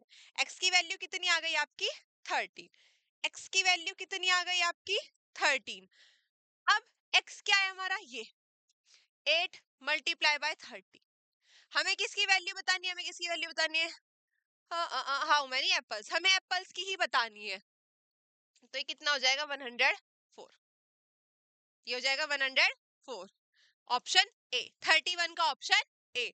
टोटल एप्पल्स कितने हैं मेरे पास? 104। नेक्स्ट करते हैं, फाइंड द सिंपल इंटरेस्ट। आपको ऐसा ही फाइंड करना है, उसने बोल दिया है। कब? जब आपके पास पी ये हो, आर ये हो, टी ये हो। सिंपल फॉर्मूला, मतलब कुछ भी नहीं करना है, सिंपल फॉर्मूला लगाना है। P multiply by R multiply by T upon 100। ये हो गया फॉर्मूला। पी की वैल्यू 7500, आर की वैल्यू कितनी हो गई जी? 9, और टी की वैल्यू कितनी हो गई बच्चे? 4 अपॉन 100। ये दो जीरो ने तो दो जीरो को खत्म कर दिया। अब क्या करना है? नोचोक 36, या फिर एक काम करता है, 4 पंजे 20, ये 2, 4 सत्ते 28, 29, 30 मल्टीप्लाई बाय 9, ये 2 जीरो एज इट इज और नोतिया 27। ये हो गया ऑप्शन ए। अब आप सोच रहे होंगे मैम आप पहले 9 की 4 से अगर 9 4 जा 36 और फिर 75 से ऐसे भी तो कर सकते थे। बिल्कुल कर सकते थे जी, बिल्कुल कर सकते थे, लेकिन गैस पेपर का मतलब सिर्फ क्वेश्चन सॉल्व करना नहीं है। गैस पेपर का मतलब है आपको अपनी स्पीड बढ़ानी है, मल्टीप्लीकेशन डिवाइड प्लस माइनस ये सब जल्दी करना है। उसके लिए मैं कोशिश करती हूँ राउंड फिगर डिजिट बनाने की। मैंने देखा 4 5 जा 20, 9 5 जा करती तो 45 आता, लास्ट में 5 आता, that is not a round figure digit. और मैं चाहती हूँ राउंड फिगर डिजिट, क्यों? उसमें मेरा काम ना आसान हो जाता है ना। तो ये हो गया 2700, ऑप्शन ए। अब बात करते हैं 33 की। A shopkeeper buys a watch for इतना, इतने में शॉपकीपर ने खरीद लिया, that is CP, and sell it a profit. Profit हुआ शॉपकीपर को इतना, कब? जब शॉपकीपर ने उस वॉच को बेच दिया। तो what is the selling price, कितने में बेचा? शॉपकीपर अंकल ने कितने में बेचा? क्या करेंगे? हमें सेलिंग प्राइस फाइंड करना है। सेलिंग प्राइस क्या होता है ma'am? Cost price plus profit.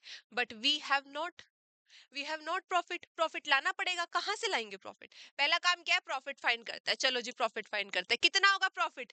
15%। किसका 15%? किसका 15%? सीपी का 15%। चलो भाई ठीक है, ये जीरो से ये जीरो कैंसिल। अरे अरे अरे अरे, ये तो जीरो है, जीरो। ठीक है जी, फिर जीरो से जीरो कैंसिल। अब क्या करना है? अब 185 की सिंपल 15 से मल्टीप्लाई करते हैं। 185 की सिंपल 15 से मल्टीप्लाई करते हैं। 15 पंजे 75, 15 छिक्का 90, 15 अट्ठे 120, 127, ये हो गया 7, 15 एकम 15, 5 6 7 और एक 2, ये हो गया 2775। 2775 अपॉन में 10 भी है, एक जीरो से तो एक जीरो कट गया था, लेकिन अभी एक जीरो बचा हुआ है नीचे, तो ये क्या हो जाएगा? ये क्या हो जाएगा? 217.5। ठीक है जी, कहीं मल्टीप्लीकेशन में गड़बड़ हो गई भाई। 15 पंजे 75, 15 छिक्का 90, 15 अट्ठे 120, 15 अट्ठे 120, ये हो जाएगा 15 पंजे 75, 15 अट्ठे 120 और 7 127, 7 2, 15 एकम 15, 16 17।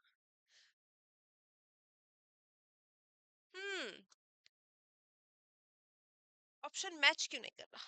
15 पंजे 75, 7 और 5, 15 छिक्का 90, 15 छिक्का 90, 15 छिक्का 90, 120, 127, 127 का 7 12, 15 एकम 15, 5 6 7, एक और एक 2, ये 27 ही तो होगा। 27 7 5 की 7 5 और ये पॉइंट, तो ये हो जाएगा ऑप्शन सी। क्योंकि ओ ओ ओके ओके ओके, ये मेरा क्या आया है? 2775। प्रॉफिट कितना आया मेरा? 2775 अपॉन 10। नीचे 10 भी है, ये नीचे 10 भी है, इसको थोड़ा सा साफ सुथरा कर देती हूँ भाई। ये हो गया 2775, तो प्रॉफिट हो जाएगा मेरा 277.5। ये तो सिर्फ प्रॉफिट है, लेकिन मुझे क्या फाइंड करना है? एसपी। तो अब एसपी में इसको प्लस करूंगी। एसपी कितना है? सीपी कितना है मेरा? 1850। इसमें क्या प्लस करना है मुझे? 277.5 ऐड करते हैं अब। ठीक है जी, ऐड करते हैं अब इसमें 277.5 को ऐड करते हैं 1850 में, तो क्या होगा? डेसिमल का एडिशन है, कर दो भाई। क्या करेंगे? 0.5 as it is.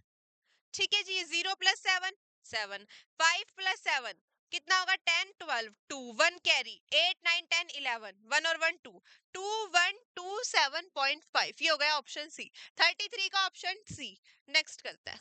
A triangle has base दिया हुआ है, हाइट दी हुई है, एरिया बताना है। क्या होता है जी एरिया ट्राइंगल का? 1/2 बेस मल्टीप्लाई बाय हाइट। यहाँ पे आपका मेन चीज है फॉर्मूला। फॉर्मूला याद है तो नैया पार, और फॉर्मूला याद नहीं है तो नैया गड़बड़ हो जाएगी। ठीक है, तो फॉर्मूला याद रखना मेन चीज है। 1/2, बेस की वैल्यू कितनी है जी? 28 मैम। हाइट की वैल्यू कितनी है जी? 50। ठीक है जी, 2 1 जा 2, 2 4 जा 8, ये हो जाएगा 14 मल्टीप्लाई बाय 50। ठीक है जी, 14 मल्टीप्लाई बाय 15। अब करना है इसको सॉल्व। ठीक है जी, चलो करते हैं। 14 मल्टीप्लाई बाय 15, 15 चौका 60, जीरो का 6, 15 एकम 15 और 5 20 और 1 21, 210। ये हो गया ऑप्शन बी। 34 का ऑप्शन बी। अब करते हैं 35। The square root of this 0.0121, इसका स्क्वायर रूट बताना है। तो क्या होगा इसका स्क्वायर रूट? 0121 अपॉन 1234। क्या किया, जब पॉइंट को रिमूव करेंगे तो 1 2 3 4, नीचे लगा दी मैंने 4 जीरो, और ये स्टार्टिंग में जीरो है। अगर डिजिट से पहले जीरो हो भी तो उसकी तो कोई वैल्यू ही नहीं होती, उसको हम कुछ मानते ही नहीं है, उसको छोड़ देते हैं उसके हाल पे। तो ये कितना है? 121। किसका स्क्वायर होता है? 11 का। 11 का स्क्वायर होता है, और ये 4 जीरो है इवन, तो इनको 2 जीरो बना दूंगी, 2 जीरो का स्क्वायर। अब ये स्क्वायर रूट, अब ये क्या होगा? 11 अपॉन 100 का स्क्वायर। तो स्क्वायर से अंडर रूट कट, ये हो जाएगा 11 बाय 100। नीचे 2 जीरो मतलब ऊपर 2 डिजिट बाद पॉइंट, 0.11। ऊपर 2 डिजिट बाद 1 2 यहाँ, तो पॉइंट 11 11 35 का ऑप्शन डी सीधा। नेक्स्ट करते हैं। विच of the following is a perfect cube? हमें ये बताना है 36 में कौन सा ऐसा नंबर है जो कि परफेक्ट क्यूब है। 36 में हमें वो नंबर बताना है जो कि परफेक्ट क्यूब है। अब इसमें क्या करेंगे? इसमें भी आपको एलिमिनेशन डिस्कार्ड मेथड लगाना है। इसमें भी आपको क्या करना है? Elimination discard method. कैसे? लास्ट में 2 जीरो है, क्यूब रूट की बात कर रहा है, परफेक्ट क्यूब रूट की नहीं होगा। हमें पता है मैम लास्ट में क्या होनी चाहिए?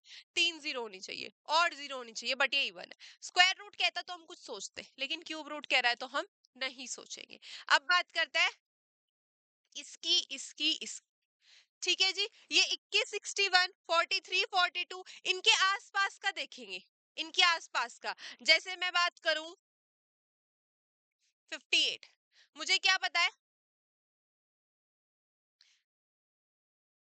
ये किसका होता है? 8080 का स्क्वायर रूट। ये क्या होता है? स्क्वायर रूट होता है 8080 का, मुझे पता है ये बात। तो अगर मैं ये देखूं और ये कहे कि ये क्या परफेक्ट स्क्वायर है, तो मैं सीधा बोल दूंगी इसके पास वाला तो ये है और ये है, तो ये नहीं होगा। इसकी जो अगला आएगा नेक्स्ट 9 वाला, वो हो जाएगा ये, तो ये तो नहीं होगा। तो आप जब इनके आसपास वाले देखोगे ना, जैसे ये मैंने दो देखते ही किया, इसके पास वाला, इसके पास वाला, इसके पास वाला, आपको समझ आएगा नहीं इसके पास वाला तो नहीं हो रहा, ये भी नहीं होगा, ये भी नहीं होगा। तो ऑप्शन सी, 36 का ऑप्शन सी। नेक्स्ट करते हैं। अ bag has green and 16 yellow balls. One ball is drawn at random. What is the probability of drawing a green ball? आपको क्या करना है? ग्रीन बॉल ही उठानी है। मेरे पास जो एक बॉक्स है, मेरे पास जो एक बॉक्स है, इसमें ग्रीन कलर की बॉल है और भाई येलो कलर की बॉल है। 16 येलो है और 12 ग्रीन है। मुझे कौन सी उठानी है? ग्रीन, यानी कि 12। कितने में से? 12 प्लस 16। नीचे हमेशा क्या लिखते हैं? टोटल। 6 और 2 8, 1 और 1 20। अब क्या करेंगे? 4 3 12, 4 7 28, 3 बाय 7 ऑप्शन ए। टोटल हमेशा नीचे, और जिस जिस चीज को उठाना है, जिस चीज में से सिलेक्ट करना है उसको चूज करते हैं, यानी कि 12 ग्रीन बॉल की बात है। नेक्स्ट करते हैं। The sum of 3 consecutive multiple of 8 is ये।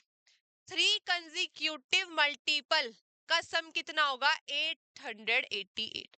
आपको क्या करना है? स्मॉलेस्ट मल्टीपल बताना है, यानी कि ये सबसे छोटे वाला। अब बात करते हैं भाई 8 के मल्टीपल की। मान लो 8 पंजे 40, ये 48 का मल्टीपल है। 8 5 जा 40, यस मैम है। अब नेक्स्ट क्या होगा? 8 6 जा 48, 8 7 जा 56। अगर ये 40 है तो 48 कैसे बना? 40 प्लस 8। ये कैसे बना? 40 प्लस 60। ठीक है जी। तो अगर मैं फर्स्ट वाले को x मान लूं, नेक्स्ट वाले को मैं x प्लस 8 मान सकती हूँ, और उससे नेक्स्ट वाले को x प्लस 16। ये वाली बात समझ आई? x प्लस 8 x प्लस 16 क्यों माना? बच्चे इसी में ही कंफ्यूज रहते हैं, समझ ही नहीं आता है। और ये कंसेप्ट समझना बहुत जरूरी है, क्योंकि वो क्वेश्चन इसमें बना के देगा, और 8 का मल्टीपल नहीं, वो कुछ भी देगा, वो इवन देगा, वो ओड देगा। ठीक है जी, या वो किसी और नंबर का मल्टीपल देगा। अब इनको करते हैं सॉल्व। x x x कितना हो गया? 3x। 16 plus 8 24 is equals to 8 8 8। 3x is equals to 8 8 8 minus 24। 4 और 4 8, 6 और 2 8, और ये हो गया 8। ठीक है जी, इज इक्वल्स टू एक्स। ये 3 डिवाइड में चला जाएगा, 3 टू जा 6, 7 8, 3 अट्ठे 24, 25 26, 3 अट्ठे 24। ये हो गई एक्स की वैल्यू 288, ऑप्शन ए। 38 में एक्स की वैल्यू क्या हो गई? 288। ये हो गई भाई आपकी। नेक्स्ट करते हैं, विच of the following has its parameter numerical equal. Numerically equal होने चाहिए पैरामीटर, तो कौन सी स्टेटमेंट सही होगी? तो कौन सी स्टेटमेंट सही होगी? देखो, an equilateral triangle of side 2, अगर कोई इक्विलेटरल ट्राइंगल है और उसकी साइड 2 है, फॉर्मूला क्या होता है भाई? इक्विलेटरल ट्राइंगल के पेरीमीटर की बात चल रही है। पेरीमीटर का मतलब, इक्विलेटरल ट्राइंगल मतलब तीनों साइड इक्वल, मतलब तीनों side equal, 3 multiply by side, it means 3 multiply by 2, it means 6। इसका answer 6। A regular hexagon of side 6, एक हेक्सागन है। हेक्सावर्ड किसको शो करता है मैम? 6 को शो करता है। हेक्सावर्ड किसको शो करता है? 6 को। मतलब कितनी साइड है उस फिगर की, उस पॉलीगन की? 6 साइड है बेटा। और हर एक साइड की जो लेंथ है वो 1 है। टोटल कितनी साइड है? 6 मल्टीप्लाई, और साइड कितनी है? 1। 6 मल्टीप्लाई 1 6, यहाँ भी 6। अ स्क्वायर ऑफ साइड 1.5, क्या करते हैं हम? 1.5 स्क्वायर का पैरामीटर कैसे फाइंड करते हैं? 4 मल्टीप्लाई बाय 1.5, 15 चौका 60, और यहाँ एक डिजिट बाद पॉइंट है, ये लगा दिया। 6.0 मींस भी 6 होता है, यानी इसकी वैल्यू भी 6, इसकी वैल्यू भी 6, इसकी भी। न्यूमेरिकली मतलब नंबर, न्यूमेरिकल मतलब नंबर, नंबर सेम है। यहाँ पे भी 6 आया पैरामीटर, यहाँ भी 6 आया, यहाँ भी 6 आया, ऑल आर इक्वल। यानी कि इन तीनों फिगर्स के जो पेरीमीटर है वो क्या है? इक्वल है बेटा। उसने आपको बस साइड्स की वैल्यू दी थी, आपको फाइंड करनी है। हेक्सागन में अगर किसी को प्रॉब्लम हो रही हो, मैं बता देती हूँ। ये ऐसा होता है मेरा हेक्सागन, 1 2 3 4 5 6, 6 साइड हो गई। हर साइड 1 की है, ये भी 1 की, ये भी 1 की, 1 1 1 1। इसका पेरीमीटर फाइंड करना है, तो क्या करेंगे? 1 plus 1 2 plus 1 3 plus 1 4 plus 1 5 plus 1 6, ऐसे आया मेरा पेरीमीटर। अगर किसी को समझना है ना मैम ये 6 मल्टीप्लाई 1 क्यों लिखा है, तो हम क्या करते हैं, स्क्वायर में भी याद नहीं है आपको, 4 साइड होती है तो 4 से मल्टीप्लाई करते हैं और फिर साइड से। ठीक है जी, नेक्स्ट करते हैं। The pie graph given below is used to represent 600 people. 600 people है जो टीवी में देखते हैं channels. Many more people like sports channel than news. Sports देखते हैं 25%, न्यूज देखते हैं 15%। हमें इनमें कंपैरिजन बतानी है। सबसे पहले कंपैरिजन बताने के लिए मैं क्या करती हूँ, परसेंटेज को ना सीधा माइनस कर देती हूँ, हो जाता है 10%। 25% माइनस 15%, 10%। किसका 10%? 600 पीपल का। 600 का 10%, 100 से 100 गया, 6 मल्टीप्लाई बाय 10 60। यानी कि 60 लोग ऐसे हैं, 60 लोग ऐसे हैं जो स्पोर्ट्स की साइड भागते हैं। कुल 15% लोग ही ऐसे हैं जो न्यूज देखते हैं। 60 लोग ऐसे हैं 600 में से जो न्यूज से ज्यादा स्पोर्ट्स प्रेफर करते हैं। ठीक है जी, नेक्स्ट करते हैं। द वैल्यू ऑफ दिस कैसे करेंगे? इसमें बोर्ड मास मत लगा देना, पहले इसको सॉल्व करते हैं फिर इसको फिर डिवाइड। ये सिंपल भी हो सकता है। सिंपल कैसे? पावर वाले कॉन्सेप्ट से। कैसे मैम? 3 की पावर 4, 2 की पावर 3 डिवाइड 3 की पावर 2 मल्टीप्लाई बाय 2 की पावर 2। अब क्या करेंगे? क्या करेंगे? मल्टीप्लाई में पावर ऐड होती है, डिवाइड में सब्ट्रैक्ट होती है, वो वाला रूल लगाना है जी। 3 की पावर 4 अपॉन 2, तो 4 माइनस 2 हो जाएगा, क्योंकि डिवाइड में पावर सब्ट्रैक्ट होती है और ये दोनों डिवाइड में है। अब बात करते हैं इनकी, तो ये क्या हो जाएगा? 2 की पावर 3 माइनस 2, तो 3 की पावर 4 माइनस 2 2, 3 माइनस 2 1, तो 3 3 जा 9, और 9 मल्टीप्लाई बाय 2 16, 9 दूनी 18, सॉरी 18। ये हो गया बी, 41 का ऑप्शन बी, 9 2 जा 18। नेक्स्ट करते हैं। A rectangular box has length width height, what is its volume. एक रेक्टेंगुलर बॉक्स है, उसकी आपको डायमेंशन दी गई है, वॉल्यूम फाइंड करना है। वॉल्यूम का formula ma'am length multiply by breath multiply by height. सीधा फॉर्मूला है 18 मल्टीप्लाई बाय 12 मल्टीप्लाई बाय 8। क्या करेंगे जी अब? 12 अट्ठे 96 मल्टीप्लाई बाय 18, 6 अट्ठे 48, लास्ट में 8 आना चाहिए। 12 अट्ठे 96 और 6 अट्ठे 48, ऑप्शन सी सीधा है। पूरी मल्टीप्लीकेशन की जरूरत ही नहीं है, पूरी मल्टीप्लिकेशन की जरूरत नहीं है, क्योंकि 12 8 से 96, और जब हम इन दोनों की मल्टीप्लाई करेंगे 96 और 18 की, तो 8 6 48, लास्ट में तो 8 ही आएगा, और इन चारों में से सिर्फ एक ही नंबर ऐसा है जिसके लास्ट में 8 है, तो ऑप्शन सी। अगर कोई और नंबर भी ऐसा होता जिसके लास्ट में 8 होता तो मुझे पूरी मल्टीप्लाई करनी पड़ती असली आंसर पता लगाने के लिए। असली आंसर मुझे पता लगाने के लिए फिर क्या करना पड़ता, क्या करना पड़ता जी, क्या करना पड़ता, पूरी मल्टीप्लाई करनी पड़ती। लेकिन इन चारों ऑप्शंस में से सिर्फ एक ही ऑप्शन ऐसा है जिसके लास्ट में 8 है, तो मेरा काम बन गया। नेक्स्ट करते हैं। If 18 men can complete a work in 25 days, in how many days can 30 men complete the same work? इसमें क्या हो रहा है, लोग बढ़ रहे हैं, काम कम हो रहा है, वो दिन कम हो रहे हैं काम करने के, तो क्या होगा ma'am, inverse proportion.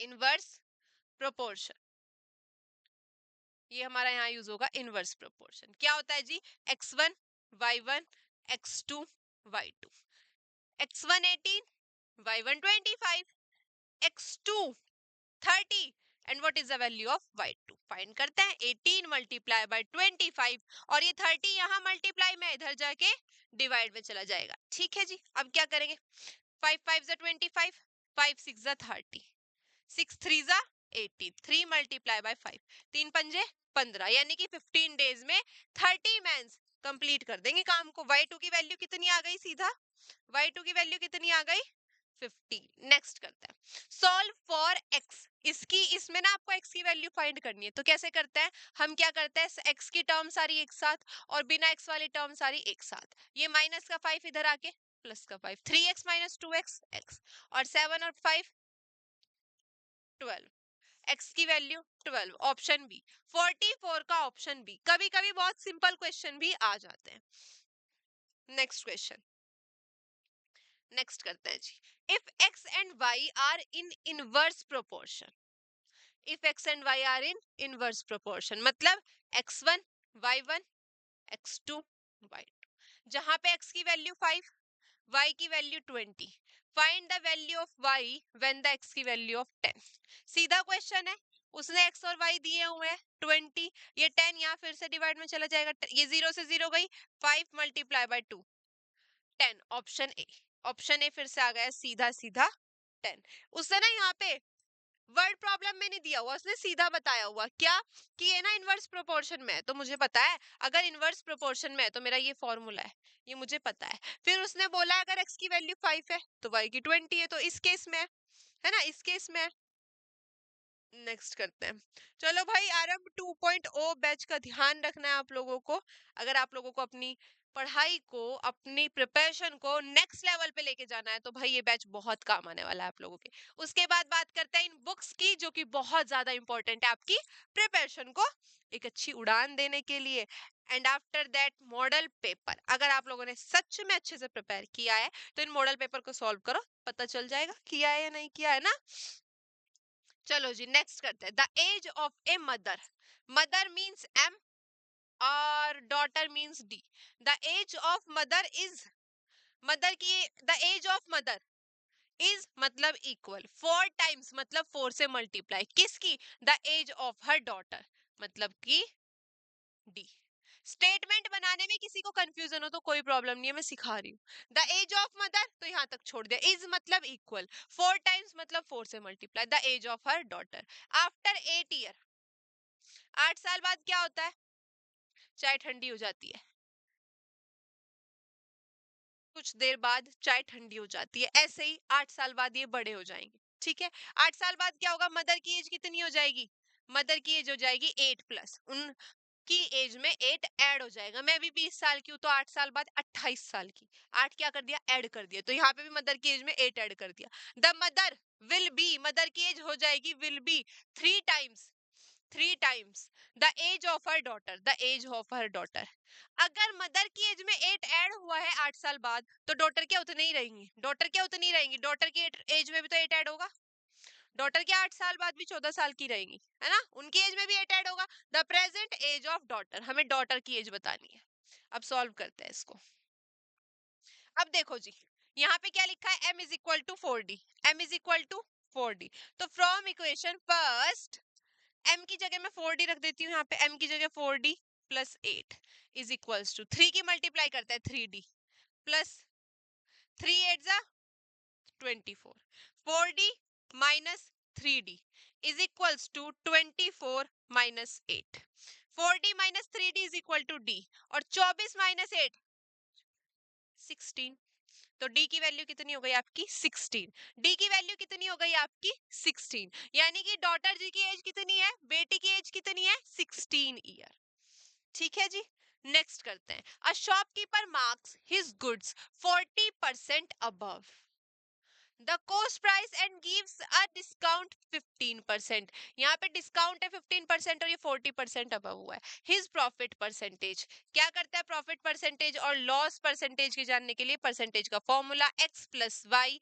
Plus x into y upon 100 क्योंकि ये अबव हुआ है तो इसे पॉजिटिव में लेंगे और क्योंकि ये डिस्काउंट है तो इसको नेगेटिव में 40 minus 15 plus 40 multiply by minus के 15 अपॉन 100 ठीक है जी ये आ गया अब इसको सॉल्व करते हैं 40 माइनस 15 मतलब 25 प्लस माइनस माइनस एक जीरो से जीरो से जीरो नहीं काटते 25 चौका 100 सीधा कर दिया तो ये कितना हो जाएगा माइनस के 150 15 ये और एक इसका जीरो अपॉन 25 अब इसको सॉल्व कर देते हैं 25 माइनस 25 छिक्का 150 25 चौका 100 25 छिक्का 150 25 माइनस 6 कितना हो जाएगा जी 19 ऑप्शन ए 47 का 19 और आंसर कैसा आ रहा है पॉजिटिव प्रॉफिट परसेंटेज उसने बोला हुआ है यहाँ तो सीधा प्रॉफिट परसेंटेज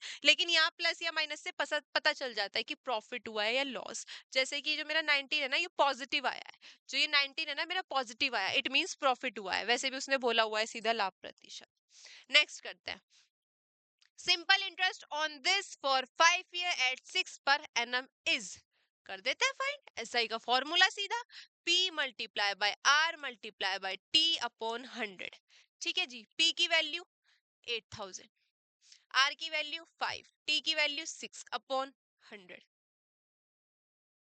हो गया ये जीरो एज इट इज 5 छंग 30 जीरो एज इट इज 3 बचा 3 अट्ठे 24 ये हो गया 2400 ऑप्शन बी मल्टीप्लाई फिर बता रही हूँ ध्यान से करना है 2 जीरो से 2 जीरो खत्म 1 जीरो बचा लिख लिया 5 छंग 30 3 यही बचा है 1 जीरो और लिख लिया 3 अट्ठे 24 ऑप्शन बी नेक्स्ट करते हैं if the selling price of an article is this selling price of an article is 360 and the profit is 20% the cost price is हमें सीपी बताना है क्या करना है हमें सीपी बताना है प्रॉफिट हमें प्रॉफिट हुआ है 20% का कॉस्ट प्राइस पे अगर मान लेते हैं कॉस्ट प्राइस एक्स है तो एक्स प्लस एक्स का 20% इज इक्वल्स टू 360 बच्चे ठीक है क्या किया मैंने थोड़ा ऊपर लिख देती हूँ कोई चीज मैंने 40 रुपए की खरीदी ठीक है और 10 रुपए का मुझे प्रॉफिट हुआ तो सेलिंग प्राइस कितना होगा 50 तो मैंने एक्स की खरीदी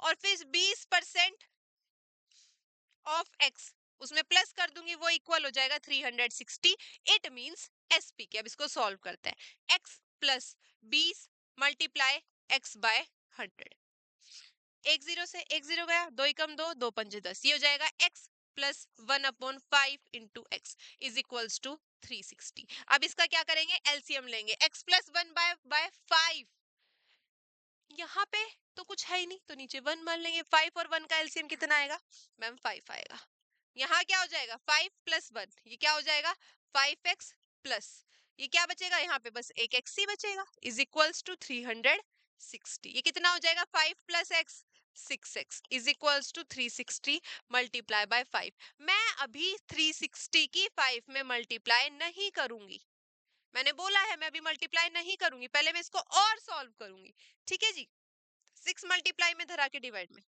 6 6 जा 36 zero as it is multiply by 5 ये जीरो एज इट इज 5 छंग 30 300 ऑप्शन बी। मतलब मैंने 300 की खरीदी थी, 360 की बेच दी, मस्त बाहर की बाहर मुझे 60 रुपए का प्रॉफिट हो गया। ठीक है जी। अगर यहाँ किसी को कंफ्यूजन हो, मैंने पहले 6 से 6 को काटा, 6 6 36, 0 as it is, 5 as it is. अगर मैं यहाँ मल्टीप्लाई करती, 0 5 छंग 30, 0 3 5 या 15 16 17 18, और फिर ये 6 तिया 18 डबल 0, क्यों करूं मैं, क्यों करूं एक्स्ट्रा मल्टीप्लिकेशन जब मेरा भारों भार कट पिटा के आंसर आ रहा है ना भाई।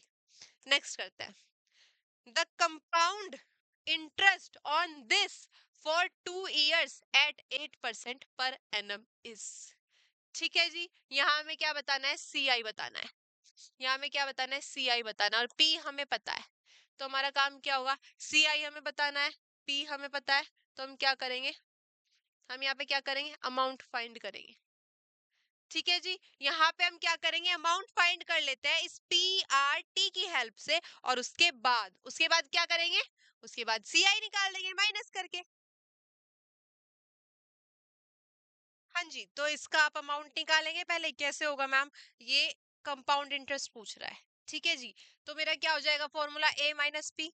पी तो मेरे पास है लेकिन ए नहीं है, ए का मैं फॉर्मूला क्या लगा दूंगी, 1+r/100 की पावर n। यहाँ से अमाउंट आ जाएगा, फिर मैं प्रिंसिपल से माइनस कर दूंगी, हो जाएगा ऐसे। ठीक है। लेकिन क्या इसकी कोई शॉर्ट ट्रिक हो सकती है, क्या इसकी कोई शॉर्ट ट्रिक हो सकती है। उसने कहा है हमें जो बताना है ये चक्रवृद्धि ब्याज कंपाउंड इंटरेस्ट 2 इयर्स में बताना है। पहले बात करते हैं 1 ईयर की, इंटरेस्ट इन 1 ईयर।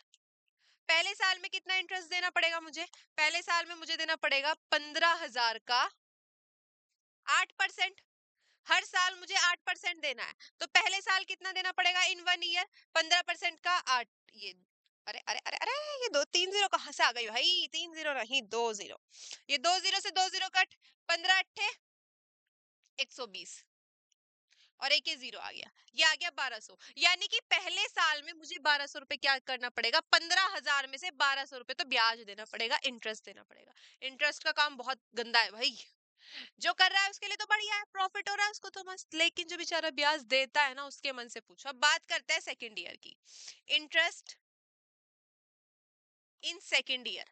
क्योंकि हम बात कर रहे हैं कंपाउंड इंटरेस्ट की, हम कहाँ हैं, हम कंपाउंड इंटरेस्ट के केस में। तो यहाँ पे क्या होता है, सेकेंड ईयर में कितना इंटरेस्ट लगेगा, वही लगेगा मैम 8%। लेकिन किस पे, क्या फिर से 15,000 पे, नहीं, हम कंपाउंड इंटरेस्ट के केस में दोबारा दूसरे साल में जो इंटरेस्ट लगाएंगे वो 1200 पे लगाएंगे, यानी कि 1200 का 8%, 1200 का, 2 0 से 2 0 गई, 12 अट्ठे 96, ये हो गया 96। लेकिन क्या कुल 96 रुपीज देने हैं, नहीं, जो पिछले साल दिया था, जो पिछले साल दिया था वो तो देना ही है, ये 96 एडिशनल है।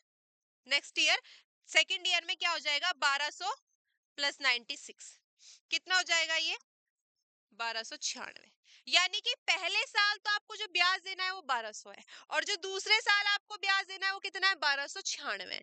अब इसने कहा टोटल 2 साल में कितना ब्याज देना है, तो टोटल टोटल इंटरेस्ट कितना हो जाएगा जी आपका, टोटल इंटरेस्ट आपका हो जाएगा 1200 प्लस 1296, कितना हो जाएगा जी, 1200 12 24, और ये 96, 24 96, ये हो जाएगा ऑप्शन बी। समझ आया, हम ऐसे भी कर सकते हैं बेटा, ऐसे भी कोई प्रॉब्लम नहीं है, बिल्कुल कोई प्रॉब्लम नहीं, लेकिन मैं चाह रही थी कि शॉर्ट ट्रिक से हो जाए, तो मैंने मैं डर गई तो पहले साल में क्या हुआ, इंटरेस्ट आया 1200 रुपए, भाई भैया ने डरा दिया मुझे, डरा दिया भाई मुझे। ठीक है, फर्स्ट ईयर की बात आई तो कितना आया, 1200 रुपए। क्या किया मैंने, 8% निकाल दिया 15,000 का।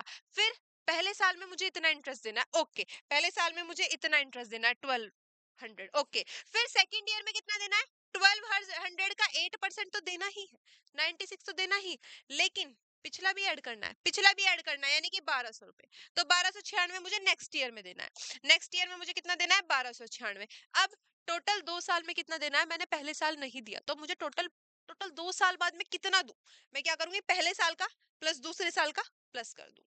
ठीक है, जैसे अभी भैया ने मुझे शॉकड किया, मेरे माइंड में जस्ट अभी आया, ऐसे ही मुझे फिर से शॉकड होना है आपके रिजल्ट से। ठीक है, तो भाई क्वेश्चन ध्यान से करो, अपनी प्रिपरेशन को ध्यान से करो, ध्यान रखो, और अच्छे से पढ़ाई करो कि मैं शॉकड हो जाऊं। ठीक है, द नंबर ऑफ जिसके अच्छे अच्छे मार्क्स आएंगे बता देना मुझे, फिर मैं शॉक्ड होंगी, अरे इनका भी हो गया। The number of diagonal in pentagon, diagonal बताने हैं आपको।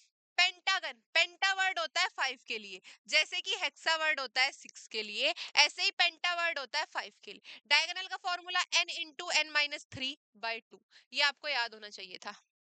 नहीं याद है तो अभी नोट कर लो। 5 into 5 - 3/2, 5 as it is, 5 - 3 ma'am 2, 2/2, 2 से 2 कट 5, यानी कि पेंटागन के अंदर डायगोनल भी 5 ही बनेंगे, पेंटागन के अंदर डायगोनल भी 5 ही बनेंगे। अब इसे सॉल्व करते हैं, ठीक है जी। 10 प्लस 216 का क्यूब रूट, ये आपको याद होना चाहिए, ये 6 का होता है। 6 6 36 और 36 6 6 छंग 36, 6 और 6 12 और ये 21 हो गया। 216 6 10 और प्लस 6 16, अंडर रूट 16 4 का, ऑप्शन ए। 216 क्यूब रूट होता है 16 का, 216 क्यूब रूट होता है 16 का, तो ये कितना हो जाएगा 6 आ जाएगा, और 6 + 10 16। नेक्स्ट करते हैं, the curved surface area of a cylinder with radius this height this. ठीक है जी, क्या बताना है, curved surface area C S से क्या होता है जी, 2πRh, 2πRh, 2 की वैल्यू 2, पाई की वैल्यू 22/7, रेडियस कितनी है हमारी 14, और हाइट कितनी है 8, 7 2 14। अब क्या करना है, 2 दूनी 4, 4 अट्ठे 32, 32 गुना 22, 22 दूनी 44, 22 दूनी 44, और 22 तिया 66, 6 और 4 10, जीरो कहाँ से लगा, एक 704, ऑप्शन ए 53 का ऑप्शन ए। नेक्स्ट करते हैं, the volume of A cube with side this, हमें क्यूब का वॉल्यूम बताना है। क्यूब का वॉल्यूम कितना होता है, a⁻3। अब क्या करना है, 0.8 का आपको क्यूब करना है। अभी पॉइंट को 1 मिनट के लिए ना भूल जाते हैं, ठीक है, अभी सिर्फ 8 की बात करते हैं। 8 का क्यूब कितना होगा, 8 8 64, और 64 8 4 अट्ठे 32, 6 अट्ठे 48, 49 50 51, 512। कितनी डिजिट के बाद पॉइंट है मैम, एक डिजिट के बाद। कितना क्यूब है, कितनी पावर है, 3 पावर है, तो यानी कि 3 डिजिट बाद पॉइंट आएगा, 1 2 3, यानी कि यहाँ पॉइंट आएगा। कहाँ पॉइंट आएगा, यहाँ पॉइंट आएगा, 0.512, 0.512 centimetre cube. In a class of 50 student, the probability that a randomly select student like science is this। मतलब ना इसने प्रोबेबिलिटी दे रखी है, हर बार हम प्रोबेबिलिटी फाइंड करते थे, अब की बार इसने प्रोबेबिलिटी दी हुई है, प्रोबेबिलिटी अब की बार दे दी है। क्वेश्चन थोड़ा डिफरेंट है, मजेदार है। प्रोबेबिलिटी कितनी है, 0.7, तो कितने बच्चे साइंस को पसंद करते हैं, probability is equals to like student like science, कितने बच्चे SCINC, कितने बच्चे पसंद करते हैं, टोटल स्टूडेंट, यहाँ आता है टोटल स्टूडेंट, ये हमारा रहता है जी। तो प्रोबेबिलिटी कितनी है, 0.7, और टोटल कितने बच्चे हैं, टोटल कितने बच्चे हैं जी मेरे पास 50। मान लो ये हो जाएगा मेरा ई, मान लेते हैं इसको, या साइंस है ना एस मान लेते हैं, एस फाइंड करना है, तो क्या हो जाएगा 0.7 multiply by 50 is equals to S. ठीक है, तो ये हो जाएगा S इज इक्वल्स टू 5 सत्ते 35, और ये 0, 5 सत्ते 35, और ये 0 यहाँ आ जाएगा पॉइंट, तो S की वैल्यू हो जाएगी 35, यानी कि 35 छात्र ऐसे हैं, 35 बालक ऐसे हैं, 35 प्यारे प्यारे बच्चे ऐसे हैं जिनको साइंस पसंद है। ठीक है, नेक्स्ट करते हैं, the standard form of this. Standard form में जब भी आपको चेंज करना हो, मैंने आपको बताया था, ये होता है P × 10 की पावर n। जो हमेशा P होगा वो या तो 9 से छोटा होगा या 1 से बड़ा होगा। ठीक है, अगर आप पॉइंट को डेसिमल को इधर शिफ्ट करते हो राइट में, तो पावर निगेटिव होती है, और अगर आप डेसिमल को यहाँ लेफ्ट में, मेरा भी लेफ्ट और आपका भी लेफ्ट अभी सेम है, अभी हम दोनों का लेफ्ट सेम है, तो अगर आप लोग लेफ्ट में शिफ्ट करते हो तो पॉजिटिव, और अगर राइट में शिफ्ट करते हो तो नेगेटिव। अब देखो ये लिखा हुआ है 8500000, ये लिखा हुआ है। अब इसमें तो कहीं डेसिमल है ही नहीं मैम, अगर कहीं डेसिमल नहीं होता तो हमें पता है लास्ट में होता है, हमें पता है लास्ट में होता है, और मुझे इसे इधर शिफ्ट करना है। कितना? 1 2 3 4 5 6, 8.5 मल्टीप्लाई 10 की पावर 6। कहाँ शिफ्ट किया है मैंने? मैंने अपने लेफ्ट में शिफ्ट किया है, तो पावर पॉजिटिव आएगी। और मैं यहाँ भी तो शिफ्ट कर सकती थी, मैं 85 मल्टीप्लाई 10 की पावर 5 भी तो लिख सकती थी, पर 85 जो होता है वो 9 से बड़ा होता है, और मुझे ऐसा नंबर चाहिए जो 9 से छोटा हो। तो 8.5 9 से छोटा होता है, तो ये सही होगा। 8.5 मल्टीप्लाई बाय 10 की पावर 6, 56 का option A. Simplify this, a plus B के होल स्क्वायर का फॉर्मूला क्या होता है? A square plus B square plus 2ab, 3 3 जा 9, ए स्क्वायर प्लस 2 2 जा 4, बी स्क्वायर प्लस 2 3 6 दूनी 12 इंटू ए बी। ये हो जाएगा option C, 9a square plus 4b square plus 12ab। Next, the sum of rational number, एक रैशनल नंबर सम करना है उसके ही एडिटिव इनवर्स से, तो आंसर हमेशा क्या आएगा? अगर मैं कोई भी नंबर ले लेती हूँ -5, इसका एडिटिव इनवर्स क्या होगा? इसका एडिटिव इनवर्स होगा +5, और आंसर क्या आएगा? हमेशा 0। हमेशा किसी भी नंबर का उसके योज्य प्रतिलोम मतलब एडिटिव इनवर्स से एडिशन करता है तो आंसर 0। और अगर मल्टीप्लिकेटिव इनवर्स से प्रोडक्ट करें, 5 का उसके मल्टीप्लिकेटिव इनवर्स से प्रोडक्ट करें तो हमेशा वैल्यू 1। ये हमेशा है, हमेशा। Find the value of this, इसकी वैल्यू फाइंड करता है। किसी भी नंबर की पावर 0 हो तो उसकी वैल्यू 1। मान लो 100,000, जितना भी बड़ा नंबर हो, अगर इसकी पावर 0 हो गई तो इसकी वैल्यू भी 1। इट मींस इसकी वैल्यू भी 1। हाँ जी 1। किसी भी नंबर की पावर -1 हो, निगेटिविटी से दूर रहता है बेटा, हमेशा निगेटिविटी से दूर रहना चाहिए। जैसे मोहल्ले पड़ोस में कुछ आंटियां होती है, रिलेटिव कोई परेशान करता है, तुम्हारे माइंड में निगेटिविटी भरता है, तो उनसे दूर हो जाओ, उनको आंसर मत दो, उनसे दूर हो जाओ। तो ये 4 की भी पावर क्या है? निगेटिव, तो इससे दूर हो जाओ, इसको प्लस बना दो। कभी भी किसी पावर को पॉजिटिव बनाना हो तो उसका उल्टा कर दो। अगर 1/5 की पावर -1 है तो इसका उल्टा कर दो, 5 हो जाएगा। और 4 की पावर -1 है तो इसका उल्टा कर दो। उल्टा कर दो, क्या हो जाएगा? पावर पॉजिटिव हो जाएगी। अगर आप उन लोगों से दूर हो जाओगे तो आप भी पॉजिटिव हो जाओगे। ठीक है जी, अब इसको सॉल्व करते हैं। 4 और 1 का एलसीएम लेंगे, ये हो जाएगा 4 + 1 4, मल्टीप्लाई 2 का स्क्वायर भी 4, 4 + 1 5, 5/4 मल्टीप्लाई बाय 4, 4 भाई साहब से 4 भाई साहब खत्म। ये हो गया 5, आंसर ऑप्शन डी, 59 का ऑप्शन डी। अब बात करते हैं, the population of village increased by 10% annually. If it is 15,000 now, what is it be after 2 साल बाद? 2 साल बाद कितनी हो जाएगी? ठीक है, अभी कितनी है? 15,000। हर साल कितनी बढ़ रही है? 10%। हर साल कितनी बढ़ रही है? 10%। और टोटल कितनी बढ़ी है? 2 साल। इसका 20% निकाल दें, 20% इसका निकाल दें। 2 जीरो से 2 जीरो गई, 15 दूनी 30, और एक ये जीरो आ गया, एक ये जीरो आ गया। एक साथ तो नहीं निकाल सकते, एक साल तो नहीं निकाल सकते 2%। अब क्या करना है? The population of A village increase by 10% annually. If it is 15,000 now, what will be it be after 2 years? 2 साल बाद कितनी हो जाएगी? चलो भाई, 15,000 का 10% ही निकालते हैं पहले। 10/100, ये 2 जीरो से 2 जीरो गई, ये हो जाएगा 1500। यानी कि पहले साल आपकी ये 1500 बढ़ गई। अब पहले साल पहले फर्स्ट ईयर में कितनी हो गई आपकी? फर्स्ट ईयर में कितनी हो गई आपकी? 15,000 तो पहले ही थी, 15,000 तो पहले ही थी, उसमें 1500 और बढ़ गई, तो ये हो जाएगी 0 0 5 5 और 1 6 ये। ठीक है, अब इसका 10% निकाल लेते हैं, तो कितना हो जाएगा? 10/100। ये 2 जीरो से 2 जीरो गई, 165, और एक ये जीरो। अब सेकेंड ईयर में, सेकेंड ईयर में कितनी बढ़ गई आपकी? सेकेंड ईयर में बढ़ गई 1650। कितनी बढ़ गई सेकेंड ईयर में? 1650। और पहले ही आपके पास कितनी थी?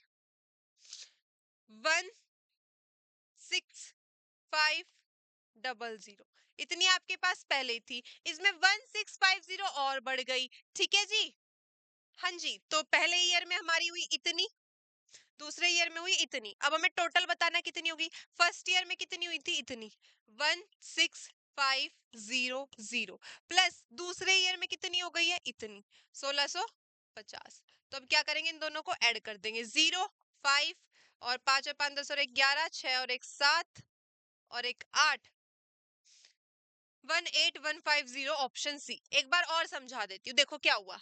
मेरे पास ना 15,000 थे अभी लोग, मैंने उनका 10% निकाल दिया, कितना हो गया 1500। 15,000 का 10% 1500, यानी कि 1500 लोग और बढ़ गए, यानी कि 1500 लोग और बढ़ गए। तो भाई अब कितने हो गए, अब कितने हो गए, 15,000, 15,000 प्लस 1500, ये हो गए मेरे 16500। यानी कि फर्स्ट ईयर में मेरे इतने लोग हो गए। पहले साल में अब गांव में इतने लोग हैं, ना कि 15,000, अब पहले साल में गांव में इतने लोग हैं। दूसरे साल में कितने लोग बढ़े, इसी का ही बढ़ेंगे। अब इतने लोग हुए होंगे, इसके बढ़ेंगे। तो मैंने इसका 10% निकाला, तो मैंने इसका 10% निकाला, तो मैंने क्या करा, इसका 10% निकाला। 1600, 16,500 का मैंने 10% निकाला, ये आया 1650। अब पहले साल में इतने हो गए, दूसरे साल में पहले साल में इतने तो थे मेरे पास, मान लो इतने तो हो गए। अब दूसरे साल में इतने और बढ़ गए, तो मैंने इतनों को प्लस कर दिया, ये हो गया 18,150, option C. Find the measure of each exterior angle of a regular polygon of 12 side. एक ऐसा पॉलीगन जिसकी 12 साइड है, उसका एक्सटीरियर एंगल बताओ। तो क्या होगा, exterior angle is equals to 360 upon 12। तो 360 अपॉन 12, 12 तिया 36 और 0 एज इट इज 30। तो ऑप्शन बी, 61 का ऑप्शन बी। क्या क्या मैंने फॉर्मूला लगाया है, कौन सा, exterior angle is equals to 360 upon side. इतना अच्छा स्क्वायर बनाया था, वो भी खराब हो गया। ठीक है जी, चलो नेक्स्ट करते हैं। The product of a non zero rational number and it's reciprocal. एक नंबर है कोई भी, non zero, non zero number, उसी का ही रेसिप्रोकल मतलब उल्टा, ए का उल्टा 1 अपॉन ए। अगर हम इन दोनों का प्रोडक्ट कर दिया तो क्या होगा, ए से ए कट हो जाएगा, आंसर 1 आएगा।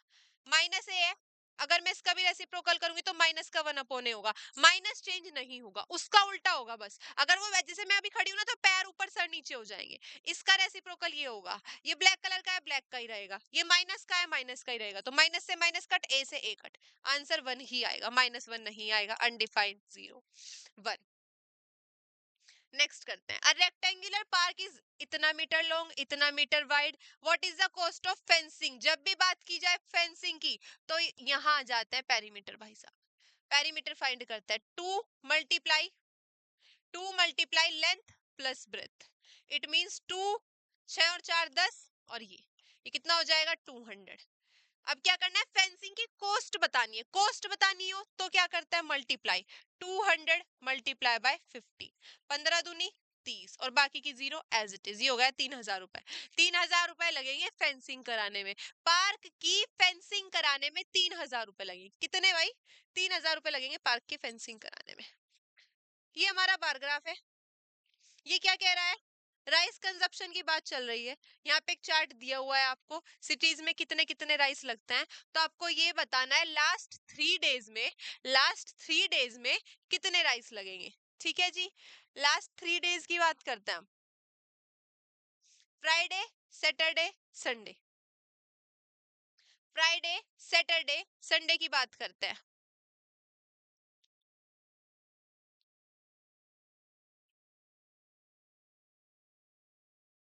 करें, last 3 days Friday Saturday Sunday, Friday Saturday Sunday की बात करते हैं।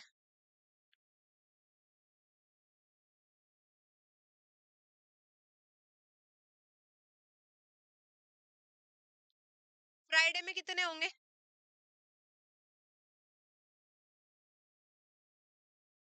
ये 50 से थोड़ा ऊपर है, 50 ही लेट करते हैं इसको। दूसरे वाला सैटरडे, सैटरडे में कितने होंगे जी, 50 होंगे।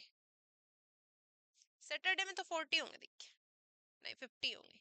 फिर बात हुई इसकी, ये होंगे 70, 5 और 5 10 और 5 15 16 17, 170।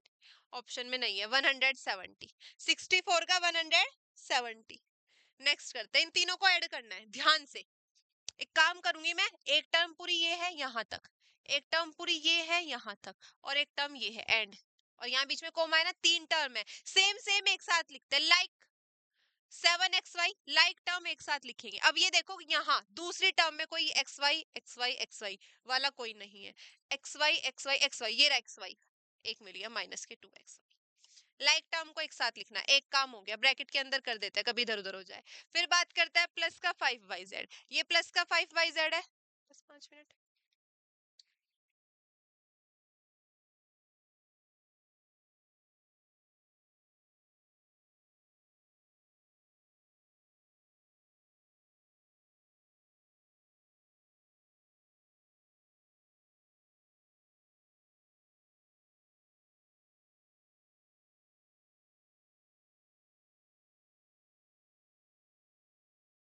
हाँ जी, तो क्या कर रहे थे हम, अब बात करते हैं, ये एक्स वाई वाला हो गया yz, 5yz yz प्लस का 4yz yz और नहीं है प्लस। अब क्या रह गया zx, अब क्या रह गया zx माइनस का 3zx। क्या इसमें zx है, ये रहा माइनस का 9zx लिख देती हूँ। क्या और कोई है zx, zx ये रहा zx zx zx। अब अगर किसी को ये लग रहा हो ना, क्या लग रहा हो कि मैम ये तो एक्स जेड है, बेटा प्रोडक्ट में एक्स जेड लिखे या जेड एक्स एक ही बात होती है, कॉम्यूटेटिव प्रॉपर्टी होल्ड करती है। ठीक है जी, तो माइनस का 3zx प्लस का 9zx और माइनस का 3xz एक ही बात है। अब जो बचा कुछ है वो लिख लेता है, ये तो तीनों यूज हो गए, ये बच गया एक तो माइनस का 4y बच गया, इसको एज इट इज लिख देता है, और यहाँ प्लस का 5x बच गया, इसको भी एज इट इज लिख देता है। अब इसको सॉल्व करते हैं, प्लस माइनस माइनस, 7 में से 2 गए 5, 5xy। ठीक है, 5 और 4 9, 9yz। अब देखो 3 और 3 6 हो जाएगा, माइनस माइनस क्या है ना, दोनों प्लस हो जाएंगे, तो ये हो जाएगा प्लस का 6zx और ये हो जाएगा प्लस का 9zx। ठीक है, ये वाली बात समझ में आई, माइनस माइनस क्या है ना ये दोनों, तो ये क्या हो जाएंगे, प्लस हो जाएंगे। ये मैंने आपको एक बार सॉल्व करके दिखा दिया, अब लिख देती हूँ। यहाँ पे ये हो जाएगा प्लस माइनस का 6zx प्लस का 9zx, और वो जो बाकी बाद में लिखा हुआ है 4y प्लस का 5x। अब इसको आगे सॉल्व करते हैं, 5xy प्लस का 9yz माइनस प्लस प्लस, 6 में से 9 गए 3, 3zx माइनस का 4y प्लस का 5x। देख लो भाई किससे मैच कर रहा है, 5xy प्लस का चारों में, 9yz प्लस का है लेकिन इसमें माइनस का है, कट।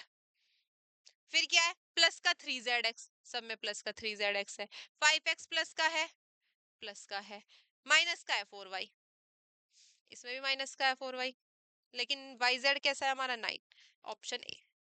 5xy 9yz प्लस का 3zx प्लस का 5x माइनस का 4y, 65 का ऑप्शन ए, 65 का ऑप्शन ए आ गया। ये लीनियर इक्वेशंस जो होती है, ये जो एक्सप्रेशन आती है, थोड़ा बहुत जोड़ करना सम भी है, सब्ट्रैक्शन भी है आपके सिलेबस में, और डिवाइड भी करना है, हमने किए भी है पिछले कुछ गेस्ट पेपर में ऐसे क्वेश्चंस आते भी हैं, है ना जी। आप लोगों का सारा गेस्ट पेपर कंप्लीट हो गया है, आप लोगों का सारा गेस्ट पेपर कंप्लीट हो गया है। अब मिलते हैं नए गेस्ट पेपर के साथ, अब मिलते हैं नए गेस्ट पेपर के साथ।